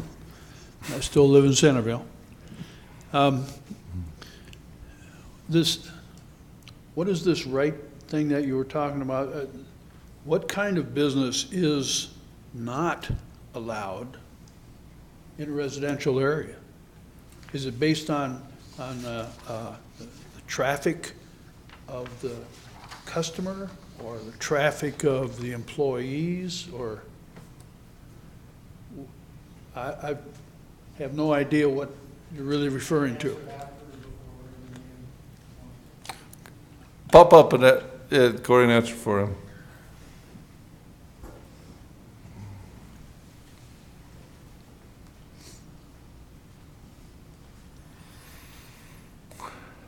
So when we say something like use by right or permitted use, these are the things that have been defined by public policy as acceptable. So an example for a business is public policy for personal instruction. That's your piano teachers and some other elements at not dance studio, but some of these lists that's created by policy. So example, somebody wants a home office, that's a use by right. If they want a home office, if they want to do the personal care, you'll see hair salons, often a single operator doing hair care, your piano lessons, things of that nature. There's also other policy parameters. So an example is a manufacturing plant, somebody that's manufacturing and welding, that's not a use by right. That's something that belongs in a different zone. But other parameters that sit in home occupations generally is talking about the types of employment. Home occupations are designed for self-employment. And examples brought up is there might be some businesses that have all of their employees. So an example that I was involved in another city is that he operated a pest control business and said it's sole proprietorship, but he had about 15 employees that came and parked trucks in the back lot. And so there is that traffic issue associated with this. How many employees do you have? Home occupations are to be by those living on the premises. The amount of traffic, things that kind of generate the traffic is the fine lines the state makes between babysitting and daycare and child care facilities. There's a gradation, and the greater number of children, the greater number of traffic occurs and drop-offs occur from parents. And in a home occupation, it's oriented towards the babysitting end, which is limited to 6 children, less than 4 hours at a time. So it's a combination of both types of businesses and then what kinds of businesses that are more appropriate to self-employment or agent employment, like a realtor or something of that nature. Okay, so I guess my question was really based on that concept of the daycare situation versus babysitting. And you just mentioned 6 children, 4 hours kind of thing. Is that basically? That's a state law. The state Okay. defines babysitting of no more than 6 children, less than 4 hours at a time. Okay. And then you have child family care, and then you have daycare. So there's a gradation of number of children. I think it goes 6, 12, and then above. Okay, thank you. Thanks, Steve. Further comments from the public? If not, I will close the public hearing, and I would entertain from the council any questions for Corey at all. If not, do I have a motion? I would make a motion that we approve ordinance 219-08 as is written and as has been described. I'll second that. We have a motion and a second. Any further debate? Let's do a roll call vote, starting with Councilman Entz, going to the right. Aye. Aye. Aye. Aye. The motion passes 4-0. And Lisa, you're saying we... I move we you got it? approve Okay. resolution number 2019-08. Second. Recommend changing our fee schedule for home occupations. We have a motion and a second. Any further discussion on it? Okay, Councilwoman Ivy, going to the right. Aye. Aye. Aye. Aye. That motion passes 4-0. One thing that drives me crazy about these sometimes is when the state tells us what to do.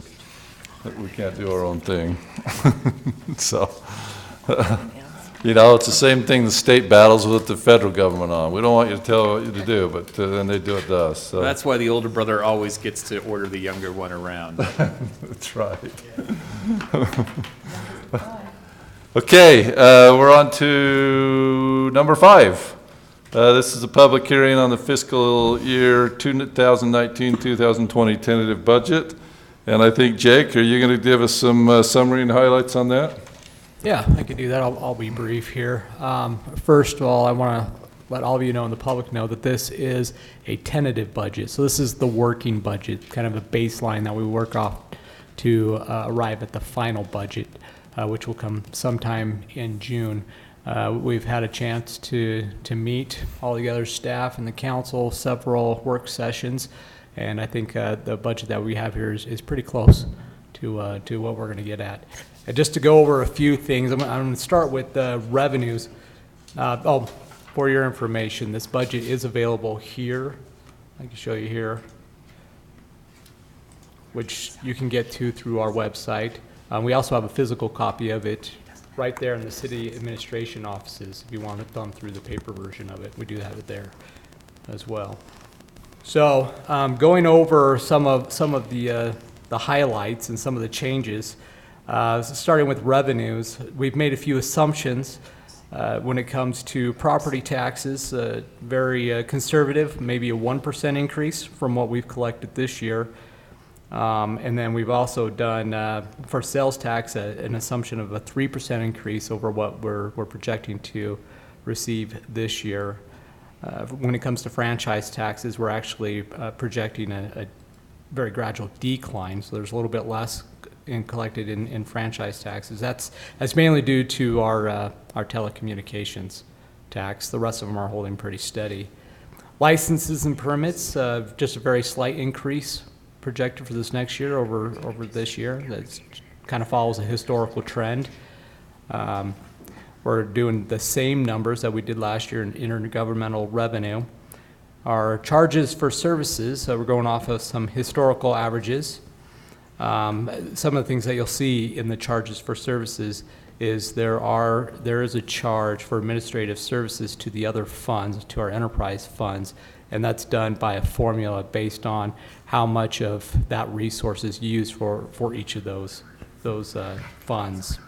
City court, our court revenues are beginning to recover, so we're projecting a slight increase, not much of an increase in the revenues that we get from there. In our miscellaneous revenue, we are expecting interest earnings to be high. We're expecting they'll stay as high as they are this year, and maybe even rise a little bit higher. We're not expecting much in the sale of fixed assets, and as we're thinking about leasing rather than purchasing vehicles more, so that number is going to stay low. In our contributions and transfers, we have a transfer from the Cemetery Perpetual Care Fund, which is 80%. That's what's in there. We also have something new in there, and that is $170,000, which would be a match of general funds for a vehicle, for a bobtail. But that's contingent on a grant from Volkswagen. It's part of the settlement that they made a few years ago, and there's some funding available through the state for that. Now, when we go into the expenditures, some new things that we have in there, we have $32,000 that's budgeted for an election. That's assuming a primary. In streets, we have, again, the other side of that match, the $170,000. We also have budgeted $170,000 extra, so we can get 2 bobtails, hopefully, if that grant goes through. Some renovations. There's going to be some City Hall security upgrades out here and possibly the lobby. Our camera system is dated, and so there's a phase 1 to start replacing that system. There's a drainage clean-out building and storage building out of the drainage fund that is proposed. It was supposed to be done this year, but the timing on that, it's going to be this next fiscal year, so that's actually a carryover of funds from one year to the next. And then, of course, the big one is the Island View Park, and you'll find that in our Parks Capital Improvement Plan. And that's actually the source of the jump in revenue in the general fund that you'll see if you look at the summary. We're budgeting for the 1.6 million. We'll see how it actually works out by the final budget. That may go down from there. So on one end, we have, the debt financing in the revenue side, and then we have the expense for the park on the expenditure side. Let's see, other projects, a general plan update, redo is budgeted for in the community development budget. We also have 1.3 million for street projects and 100,000 of that for sidewalks. Well, actually, it's 100,000 additional on top of the 1.3 million. Water projects, we have 700,000 available for projects, and then we've also put in there about 200,000 for personnel increases. There's also proposed 2 additional positions, one a police officer and then an accounting professional. So now, of course, this is the tentative budget, so there's still some things in there that are not hard numbers. We haven't gotten the final yet from the fire district, what our amount's going to be there, as well as from the league. So we should have those in the next couple of weeks. But in a nutshell, that's the proposed budget. Thanks, Jake. I don't don't want to speak for the council. It's probably not any question for him right now. We've hashed this out at an earlier session today and a week ago. So this is a public hearing matter. Like Jake said, this is a fiscal year 2019-20 tentative budget, but we welcome any comments from the public. So the public hearing is now open on this matter.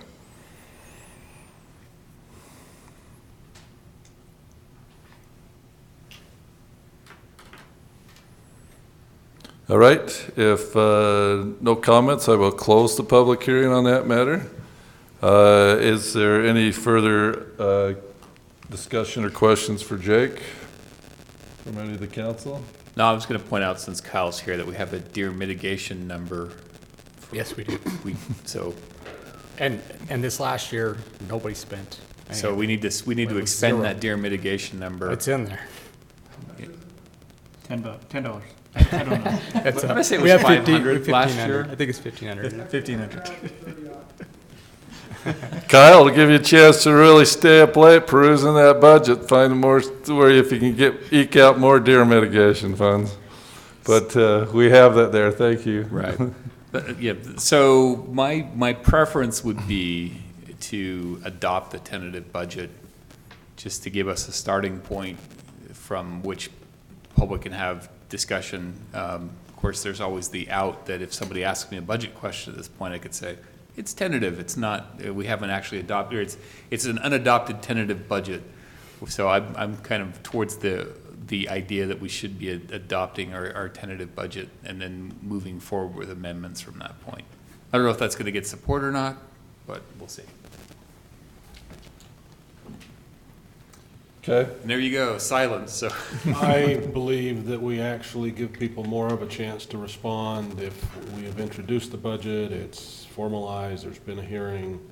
But if we do not need to adopt it until the second meeting in May, and I would propose to wait until the second meeting in May. So I'd go the other direction. I can go either direction. Is anything that gets members of the public interested in the budget cycle and asking questions. The rest is semantics. Agreed. So Bill, you're saying that if it's an item on the agenda every time, then people are more likely to show up and talk about it? I could second that. Okay.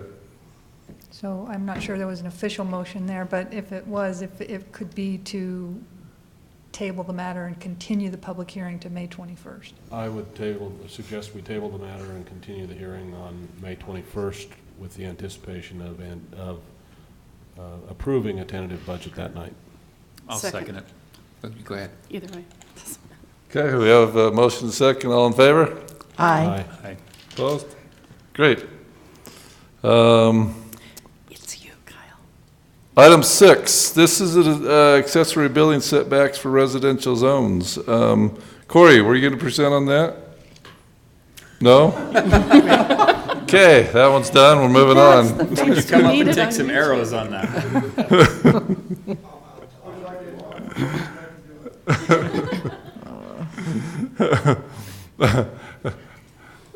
You want to talk about it? If you could make that face again for our YouTube What's that, audience, Brett? that was choice. That's nothing. It was good. No, my understanding is there was some public comment on setbacks, particularly in relation to accessory buildings. And there is currently a differentiation between the RL zone and the AL zone. I've had several phone calls of individuals that want to reconsider that parameter in the RL zone. We have 3 gradations. It goes 3, 5, and 8, depending on size and height of the building. They've mentioned some discord in their minds in designing their wants and wishes for the backyard. I think you heard one at the last meeting.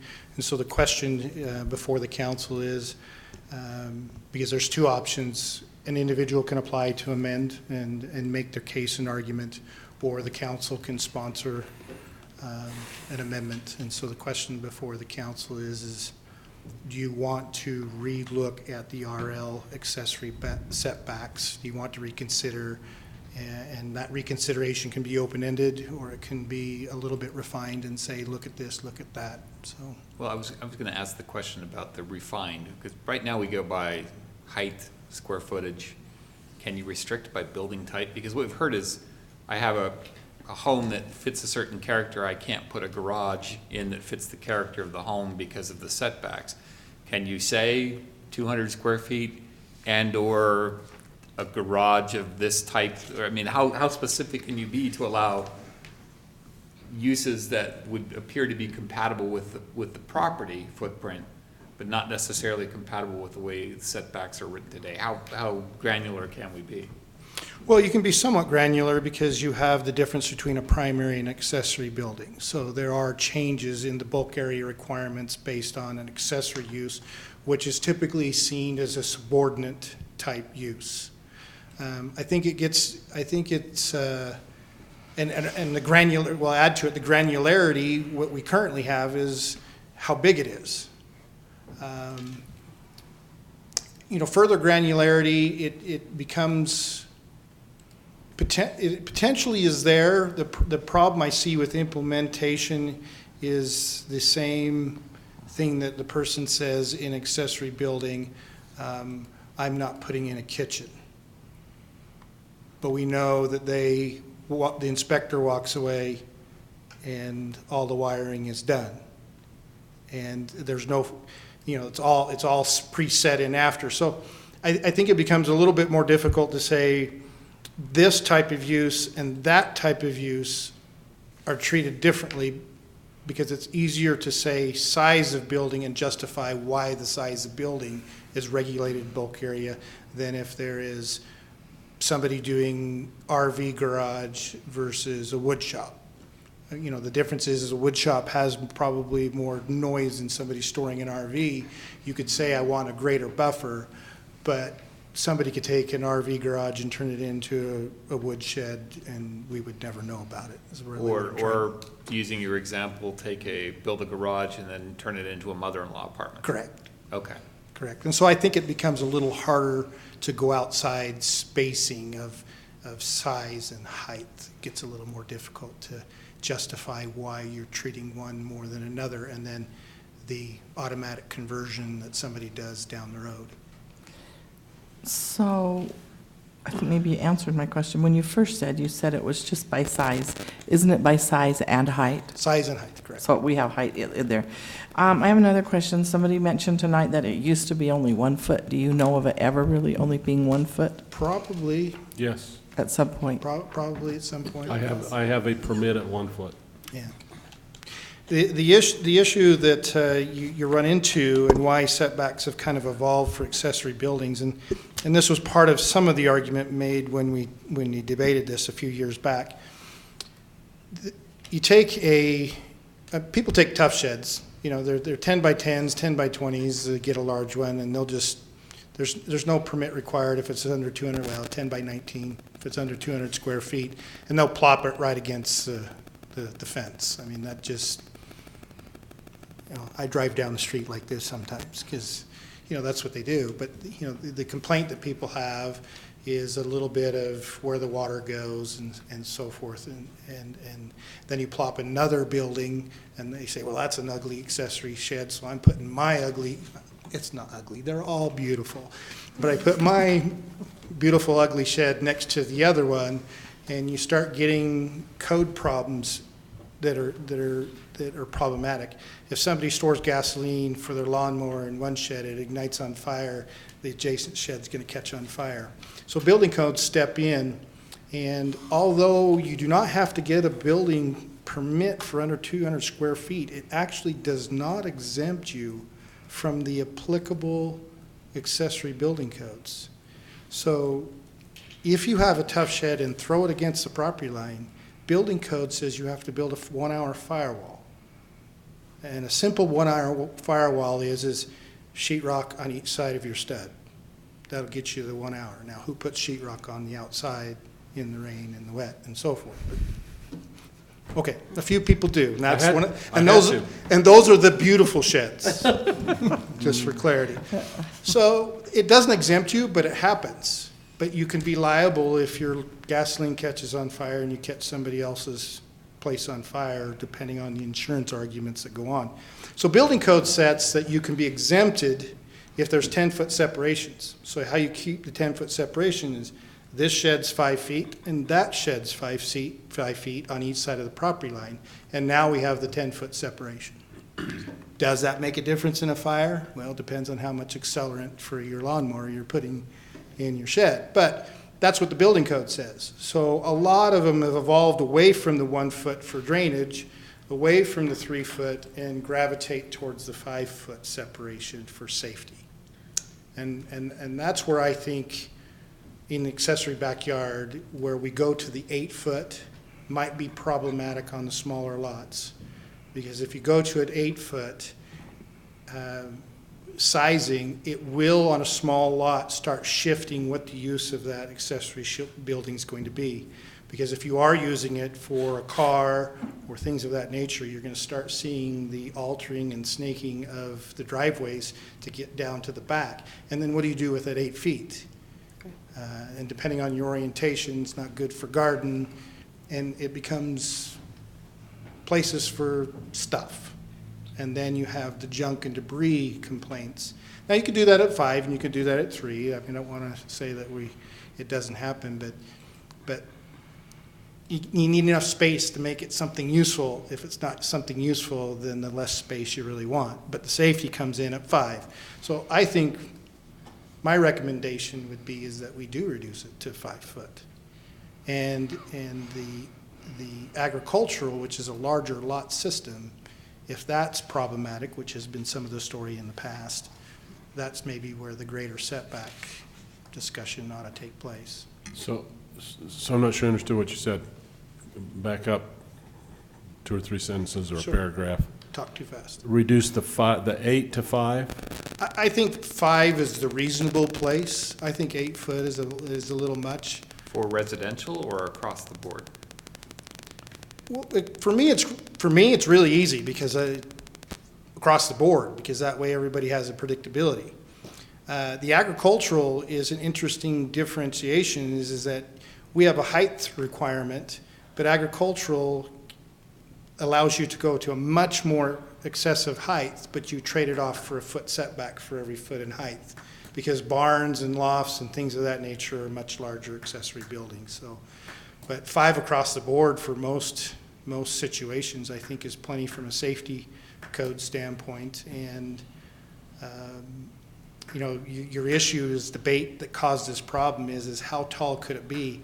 The RV garage that had a secondary attic with a window in it was the cause of somebody having a perception that you could have a good set of binoculars up there in the attic and stare at people across the way.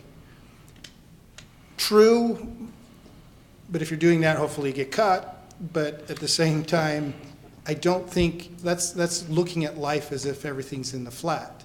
Because if you go on the hill, all of our uphill developments always look down into the backyard, and people complain about that too. And I don't know how you... Isn't our agricultural 5 right now? We didn't change that. Didn't did we? change the agricultural So 5. it's already 5. Sorry, 5. That's why I said across the board. I'd leave agricultural at 5. So as I look at this, I have some sympathy and some indigestion. And they're contrary. It's the yin and the yang. Yeah. But your 200 square feet isn't a respectable garage. And Yeah, if you have a nice little go-kart or something like that, It's a really it nice might be tough a good shed, but garage. not a garage. It's a really nice tough shed, but it's not a garage. And so on the small end, I think you ought to have something that's more of a garage, which is probably 400 or 500 square feet, maybe even 6. Right. The 10 feet that you mentioned, the height, the in excess of 10 feet, and the privacy has been a significant issue. Right. That was the And impetus so- of the previous changes. So having a provision that protects people from that is, I think, of significance. I'm not sure that 8 feet is right. I'm not sure at what height, but height is measured midpoint of the roof, right? Yes, we use the building code, still the shortest eave, tallest peak, midpoint to finished grade. So. And that's 20 feet. And, you know, the thing that I pointed out into it is, yes, I see that, I do see the issue of privacy to some degree and that the validity of that argument. But you're also dealing with lumber sizes, cars, garage doors that got to go up. You know, if you have a really big garage with the RV, you know, by the time you put the AC on top, you're at a 20-foot to your top plate, probably minimum. And then it's going to be a really large garage, probably with a significant peak to it. And your quarter-acre lots, even if you've pushed 8 feet, you have a 60-foot wide minimum lot. So that's, if they go to 60 feet, which they don't usually, it's somewhere between 70 and 80. But you're having a long, deep lot now in your, sorry for staring at the ceiling, I'm trying to calculate. You have a long, deep lot, but you're shifting the garage to the middle of the backyard, even with an 8-foot. So what about the thought that, and I had come in because I have the benefit of having applied when it was a 1 foot. And to me, you're dealing with nuisance space with the 1 foot. Mm-hmm. Because what I've got is you know, the neighbor with fence and now my thing, and it's 12 or 18 inches, and that's where the rat goes, and yeah, you know, it's just grows. whereas my wall would be the perfect fence for him, and he's better off. He's got his privacy. So I mean, there's a lot of little pieces. But what about the possibility of building this around the codes that had been in effect when a neighborhood was originally built, as opposed to codes that have developed over the years, which would provide some protection for people in a neighborhood where maybe the lots are a little bit narrower and where most of the houses had a 1 or 3 foot offset. But now, since this one is coming in many years later, he's subject to a smaller one. The second question I would ask is, what about the possibility of putting into the ordinance the provision that if the neighbors are good, that it can be approved, that there's an automatic, with a neighbor approval, there's a semi-automatic exception for the provision to give people some things. You mentioned the hillside. One of the difficulties in my particular instance is my neighbor's backyards sit 10 feet higher than mine with a retaining wall in between the two.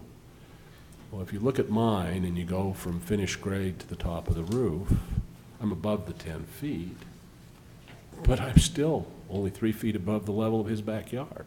Right. And so there's a lot of these conditions that make our fixed rules problematic, in my view. Agreed. I make you some points. I will start with in between the example at the end in the first question. The notice to neighbors. State, that's how you did conditional uses. If all your neighbors were okay with it, then the city issued it.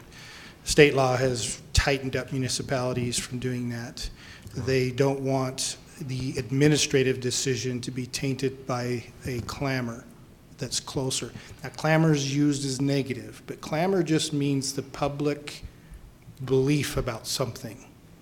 And public clamor and a belief about something is good in a legislative decision, and the state has, on an administrative decision, says, make your code and administrate it.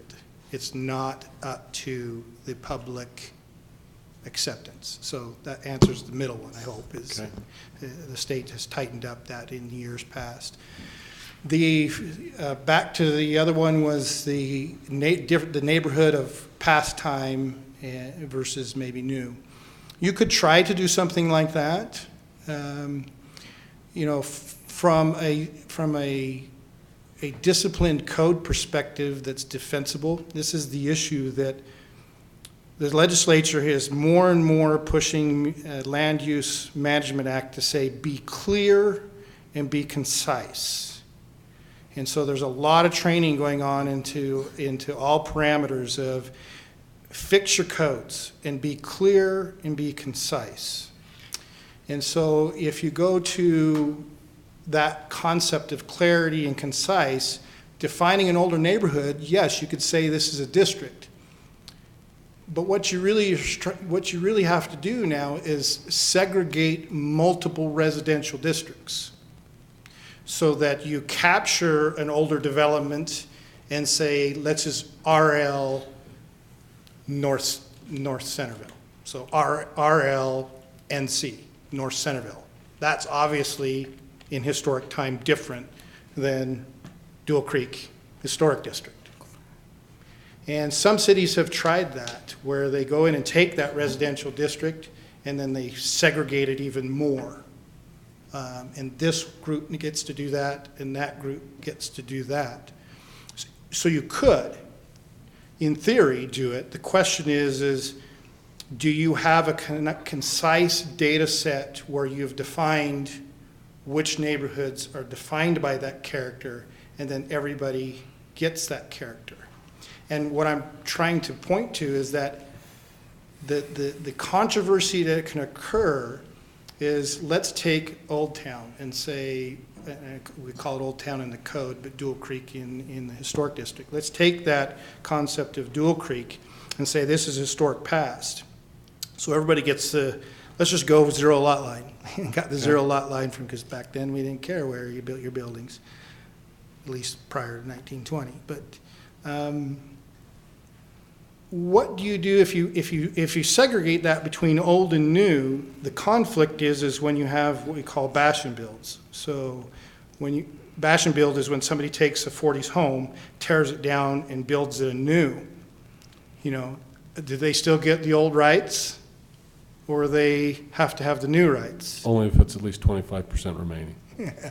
And so what we really have to do if you go to that is say, this neighborhood character is created this way. It's going to be a residential low single family zone, but everybody, new and old, gets this bulk area. And then in the Old Town area, new or old, everybody gets this bulk area. And you just accept that that's the character that you're creating by policy in each different type of project. But to try to disperse it out citywide, I think that becomes problematic to defend. That's why I was hoping to go with like a specific use, like a building or accessory structure, because I think the problem is you've got like two examples tonight, and I'm sure they're not alone, which is I, as a property owner, cannot increase the value of my property because I can't build what my neighbors already have. That's a tough situation to be in as a homeowner. Yeah. And Yeah, the places. converse is your neighbor probably doesn't have an RV garage in that same area, but bringing like for like Bill is saying, I would love to find some way to accommodate that within reason. I mean, the reverse is you could go to like Boston with their historic boards where your glazing has to be approved because if it doesn't match up, you're just out of luck. It doesn't matter how much money you spend. Design trumps zoning in right. places like that. So I think you could fault it too much the other way, but there's got to be some sort of reasonable compromise, because I think I can make a rational argument that as a property owner and as a taxpayer in Centerville, which ultimately I'm hoping to get part of their property taxes, that if somebody wants to do something that maximizes the value of their property,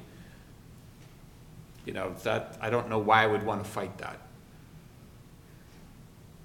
Yeah, it's difficult because regulation of single family, even from a state to a cultural place in Utah and Western thought,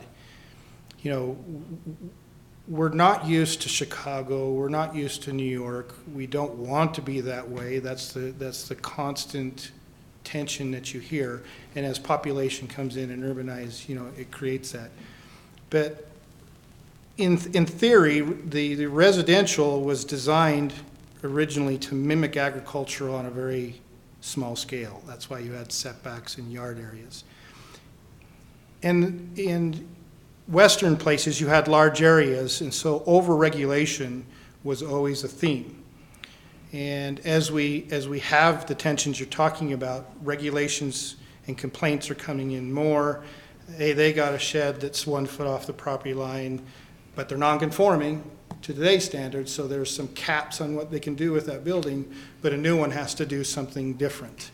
And I think the hesitation that I feel about supporting too much gradation is my perception that the general public is okay with the front yard setback and some side setbacks, as long as you give them some RV parking on the side. And some of them even want to fill in that with stuff from Home Depot that you can buy for $900 and put something underneath, in your side yard. But by the time you get to the backyard, most temperaments that I experience, that's kind of the place is the last, other than inside my home where you got to get a search warrant, that's the last place I want you to regulate and take care of me. Let me do something in my backyard and it's my private area. Now, that doesn't mean that there's not the tensions between somebody who's on a pool slide and looking over into the neighbor's backyard. We have those tensions. But it's my general belief that most people find that I'll handle some reasonable regulations. I'll get a permit if it's too big. But regulations that require me to move it to the center of my lot instead of the side where I want to put patio gazebos and have my gardens, I feel infringing into that private space. And that's the comments I get back from those who find out that it's an 8-foot setback. So it's just easier for me to say, people that are in a non-conforming status, that's where they are because of the past. You're handicapped to some degree in that non-conforming status, but we're improving the spacing for some safety issues. When those safety issues go too far, I think we get the pushback. So that's why the 5 foot. So I'm back to gradation is going to be much more difficult than just saying the past was here, you're handcuffed under a non-conforming status. There is some wiggle room in a non-conforming status, though. I don't want to just say it's all handcuffed. You can go to the Board of Adjustment, and they can do some findings that let you expand your building. But the safety code of new construction should be the rule of day to keep the safety. So that's why I picked the 5 feet and let everybody have it that way. So I guess my question is kind of been answered, but you didn't give me the answer I wanted, so I'll ask again. I'll try to answer it again. Could we, you know how I feel when you don't give me the right answer. I've had 3 years to learn that one. Could we go with the 5 feet, but also have a form where they could go to the Board of Adjustment and then set up some things where if it is the older neighborhood and if it is this, that maybe they can get the Board of Adjustment to take it down to 3 feet? Could you? The answer is yes. Good Defensible probably creates some appellant and law challenges. I agree. So the Board of Adjustment, their authority under that would be a variance, and very few people can qualify for a variance under Utah law because it can't be an economic hardship. It has to be something that this property doesn't have rights that other people have, and under that scenario, they technically wouldn't qualify for a variance. But I think you just need to find that spot that, is the appropriate distance for everyone in the city, because even though you have the older neighborhoods where maybe there's one with 1 foot, there's some with 3, and this is what happens with zoning law. You're constantly changing your rules, or to make them better, and those are non-conforming, and there's an existing framework for that. But those that come in now, we've learned from that 3 feet is better than 1, or wherever that is. So. And see how I let Lisa do my dirty work now after 3 years? Just trying to move it along. So we have, obviously, this council back in March 2017 came up with a resolution on this. We've opened it back up. So after this discussion, what's our feeling? Do we have any recommendation for staff to do more with it? Further discussion? Are we going to become an applicant to the planning commission for a change? I feel like if we're going think to, so. we should be the applicant because we are the ones that were the applicant and changed it in the first place. You can. I think so. You can direct an ordinance amendment and just give staff your input on what you'd like in the draft. Yeah, you consider this. I wouldn't say, unless you're absolutely explicit in your mind with a resolution, say, consider this range and parameter, and we can go back and have the debate and discuss. Because I still think probably through the public process, something that's under 200 square feet and a 3 foot is probably may come up as a value in spite of the 5 foot discussion. I would suggest to my colleagues, accessory buildings, 1 story, less than 500 square feet, 3 feet. Accessory buildings greater than 500 feet, 5 feet. Accessory buildings 2-story or greater than 15 feet, 8 feet. In the RL or across the board? Across the board. Except you have to remember that in agricultural, they can go as high as they want without us having any say. Well, it's a I'm not- CUP at the commission. This I is just could- residential. This is just residential. I would very gladly rethink agricultural if people thought that it was necessary. Only thing we have in front of us is Residential. residential. I think this is too stringent, and that's the reason that I would have those thoughts to submit to people. Clarify your motion before people either second or vote on it. Is that, I was putting it out for discussion more than for a okay, motion. so consideration of those numbers rather I would than limit formal- it to that? Does it have to go back to planning? Yes. Yeah. So, I would be in support of that, just to start the process with the planners. I mean, we're looking at it from a different perspective. I would be interested to see if that fell flat. I can see merits to having that graduated the way you've got it. to me, 500 square feet is a reasonable garage and isn't going to intrude in most places. You start getting bigger than that, then it ought to be set back further. And if you get, I think 10 feet is too small on the height, needs to be a little higher. I could easily be argued something other than the 15, that was the number that came to me.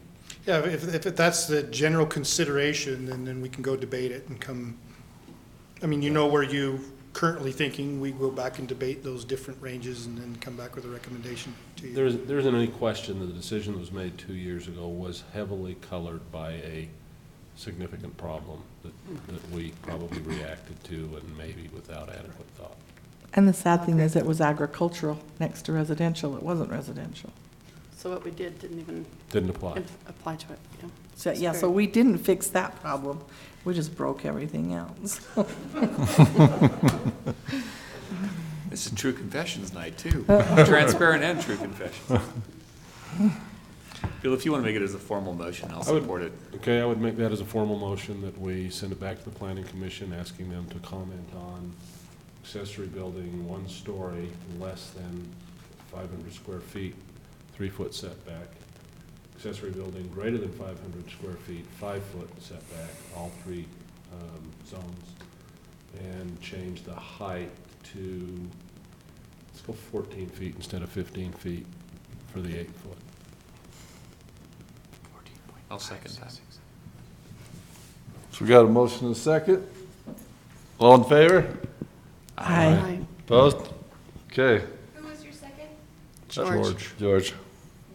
Staff got direction of where it's Yes. going? So is that going to be a And very soon. spirited debate, you think?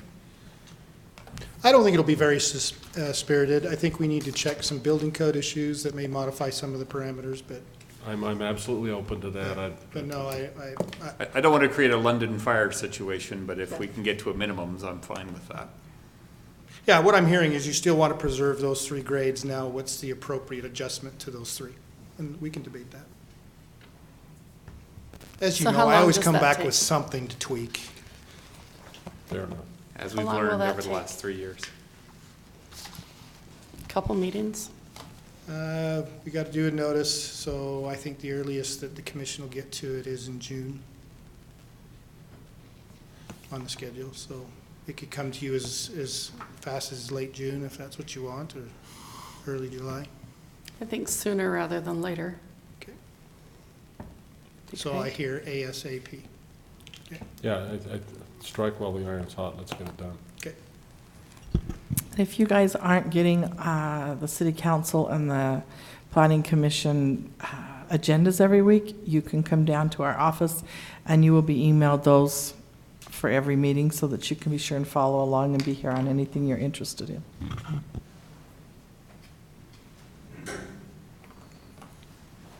Thanks, Corey. Thanks, council, for that discussion on that.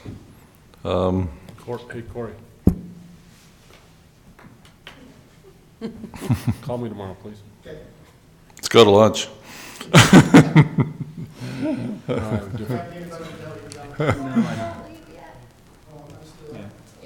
We do the planning commission update while you're here. Thank you, all that came tonight. Corey, we're going to skip, we did item number 7 previously. We're going to skip to item number 9, planning commission update. Is that what Mackenzie Brandt you wanted him for? Please, okay. if that's okay, Mayor, that'd be great. Yeah, I'm trying to remember on there, I think there was the home occupation, correct? So we took care of that. Oh, the South Main Street corridor plan rewrite. The Planning Commission will be looking at again tomorrow night. Just of note, they requested the crime statistics that I think were done in 2017 by the police chief as part of the discussion, so they'll be reviewing those statistics. And my perception is it's related to residential and the discussion of types of residential. If you remember, we had some feedback on inside a building, how many, so forth. I think they want to kind of get their minds wrapped around it. If residential is reintroduced, what are the parameters of that? So they wanted some of that information. So that's what they'll be doing tomorrow night. The subdivision ordinance, this is the long-standing Lisa task of every chapter going to the Planning Commission to rewrite our subdivision ordinance. So we were on chapter, what was it? 6 preliminary plats. We'll be going to final. Yeah, I'm gonna let them do chapter 7 tomorrow without me, so. Yeah, she's gonna relinquish it and see if I don't mess it up. And so that's what the Planning Commission is working on. And then the video training, what hat do you wear, part 2, our ombudsman and his famed acting career. And, notorious. And so they've watched video 1 and video 2 with that. So that's our report. And we went to a planning conference, and housing was a big issue. Just saying. Imagine that. Knew we shouldn't have sent you to that. I don't know if the mayor has gotten to it yet. I haven't done the notes that I had agreed to try to do from the ULCT conference, but there were some interesting discussions about housing that took place there. And there are some, I don't know if you particularly pay attention to ULCT, but you can see some of those presentations online. Yeah, there's a lot of work being done on it. You have 4 more years of a commission at the state to address housing issues. We have some fixes that we need to make to our moderate income housing plan and our transportation plan. So just a plug for the budget issue of general plan. If we want to sync up the general plan better and comply with state law, we're going to have to anyway, for at least 2 elements of the general plan. We're required to. So we don't want to find ourselves in the penalty situations that they're setting up over the next 4 years. Thanks, Corey. Appreciate it. Okay, we are to item, we skipped, we did 7, we did 9, back to 8, the mayor's report.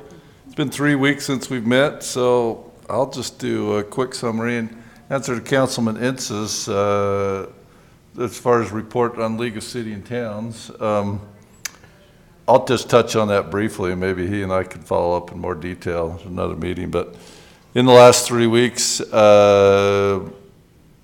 we had an Arbor Day, and I don't know if you're all aware, there was some tree planting that took place down at our community park.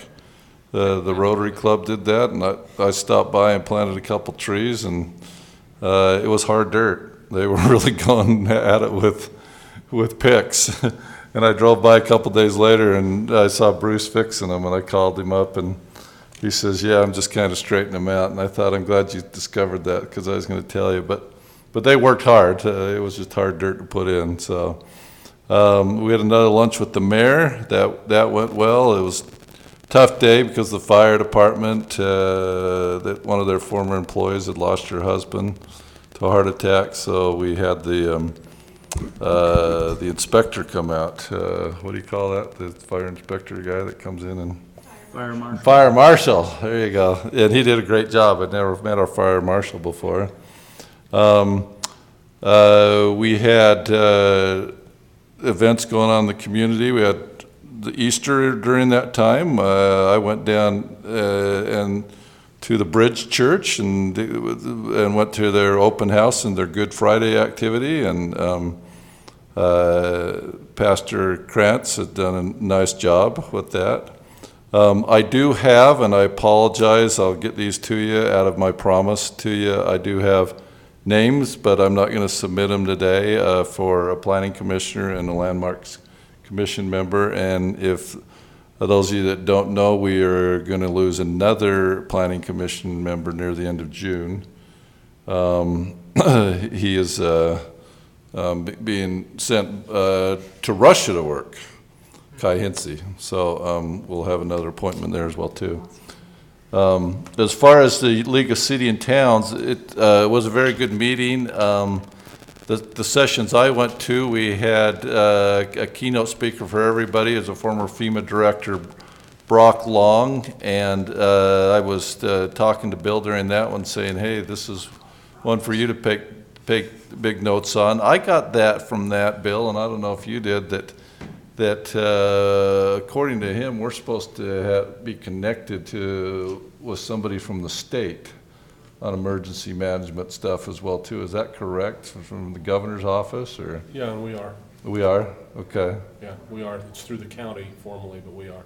Okay, because I went up to, in the last, in the panel with Lieutenant Governor Cox, I went up to and talked with him after, and I said that this FEMA director brought this up, and I hadn't had a chance to talk with you about it yet. And he didn't really, wasn't sure who we had to have and what we had to have in place. So he gave me a name I could contact, but I thought I'd talk with you as well too. So he was quite interesting, I thought. I have a YouTube video link that I'm sending to people if they would like to see his presentation. Yeah, and it was really good. Yeah, really good. And then they had great exhibits going on in the afternoon that day. I think you all know Brant and Councilman Ince and I met with Zions on the real property lease. I went to a session on and I will do the same as Councilman Ince on this session, on a session about highest and best use analysis of land that you have to develop both from a commercial standpoint, mainly is what it was around. And I could send you that presentation or even have this individual come and present, but I thought that was quite informative, especially with what we have left. And I've always been a big proponent of highest and best use in the commercial areas especially. And then there was a session on land use. And that's one that Councilman Ince just referred to Corey about, that we both went to, mainly because Lisa had said we need to satisfy our land requirement, and that would give us our requirement. So I guess the rest of you will have a session that you have to do on housing and land use. Correct, Lisa? Yes, land use in general. Okay. We have a couple So coming up. it was a great session. I don't want to take up more of your time now, but I will get, just like Councilman Ince, I'll get you some more information out, and then we can discuss it further. So many other things going on, but that's kind of the highlights of what I want to report on tonight. So, any questions? Great. City manager report, item number 9. Brent, do you have anything for us? Yes, 4 items. The first one is we had in the budget from the RDA budget to purchase a table at the gala again with the Centerpoint Theater. So just need to get a head count from council on who will be attending so we can fill that table. Do you have a date? What's the date? Oh, I was totally, we talked about this. that I was would asked be a earlier, good what's the date? And I'm like, I gotta look it up before I go into council, but honestly, I didn't look it up. It's June 1st. It's June 1st, that's what it is. Saturday, June 1st. Hey. I'll be there for 2. Okay. And I'll be there for 2. I Okay. have a conflict. I will not be there this year. I'm sorry. And I'll be Okay. there with 2 of us. I'll try and sit in Bill's seat as well or something. Okay. I'll be there with 2. All right. All right, we'll reach out to Councilmember Fillmore and ask her. And then we did receive our applications for city recorder.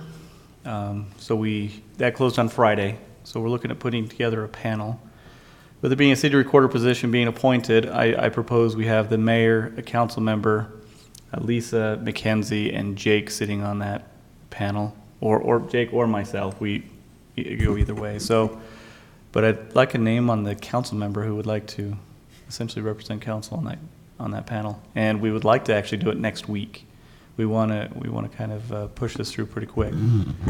I'm available if, I'm not real busy these days. so. I was going to If gladly Robin's step willing back and let to, you I would love to have Robin do it. All right, so We got Robin, okay. so we will get Most you. anything that'll get me out of the house makes me happy. Yeah, so don't leave here. I've got the resumes and applications. I How can many give you. applicants and resumes did We we had have? 8. 8?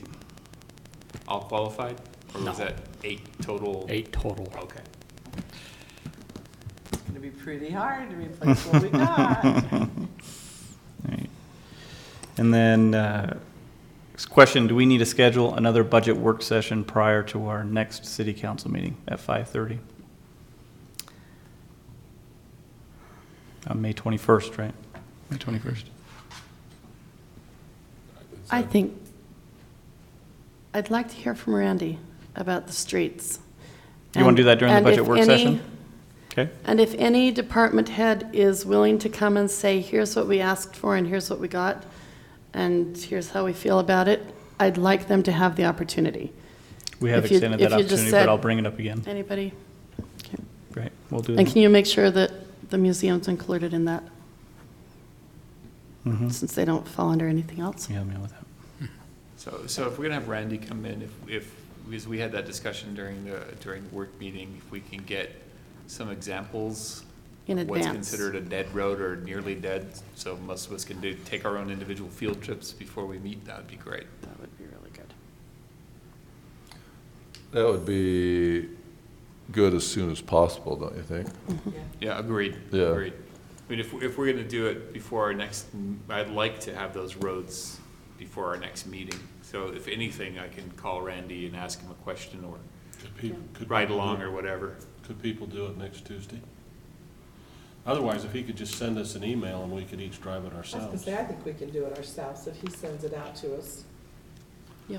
That's my intent, but you know, obviously Randy's pretty good at, if you ask him, he'll Right. take you around if there's something specific. Yeah. Okay. Great, I have a note. And then finally, did attend the UCMA, Utah City Management Association, prior to the league meeting. A great conversation. I'll just bring up 2 highlights. Radical Candor, which was an interesting session. It was a whole day, basically, an entire day of basically leadership management style of how to work with employees and how to have that difficult conversation with them and do it the right way. I mean, some of it seems intuitive in a way, but it was just good hearing that reinforcement and some tools that she recommended during that session. So that was really good. And then last day we had a session from Susan Madsen talking about women in leadership positions and the challenges that we face today and how just some of the perceptions and how do we overcome that. And I'm a huge advocate for trying to promote women in leadership positions. And so it's really great to hear some of the perceptions that we're trying to overcome, that you don't realize that we have some of these perceptions and challenges. So that was an excellent conference, and I have some reading material on that if you're interested in learning about some of the surveys she's done, where that she asked a survey of how well do you think you're doing as a man in this world in promoting women, and there was a score of saying, hey, we think we're doing a pretty good job, and then they asked the women, and the women like, yeah, you're not doing so great. So there's some self-reflection in there, and what are we doing? So very good conference, very educational. I don't know if you have anything to add to that, Jake, because Jake did go as well. Yeah, no, I really enjoyed the Radical Candor. I've been also reading another book. It's called Difficult Conversations. So both of them kind of went hand in hand. It was fun. It was interesting. And other than that, I don't have anything else, Mr. Mayor, unless you have questions for me. Anybody questions for Brent? Anybody have anything else to bring up? Do we have anybody have a need for a closed meeting? Sure, why not? No, we don't. No, we don't. I just want to mention, I'll be out Wednesday, Thursday, Friday at the Utah Municipal Attorneys Conference this week, so heading out tomorrow morning. A session called Dealing with Radical Candor in Your Management. We'll see. I don't think so. We deal with that all the time. Keeping them out of jail. Thanks, Lisa. Okay, I'll entertain a motion to adjourn. So moved. Second. All in favor? Aye. Council's adjourned. Hey, Jake, the book I'd recommend is Results Without Authority by Kendrick. Results Without Authority. Without Authority. It's actually a whole management. It's a whole management philosophy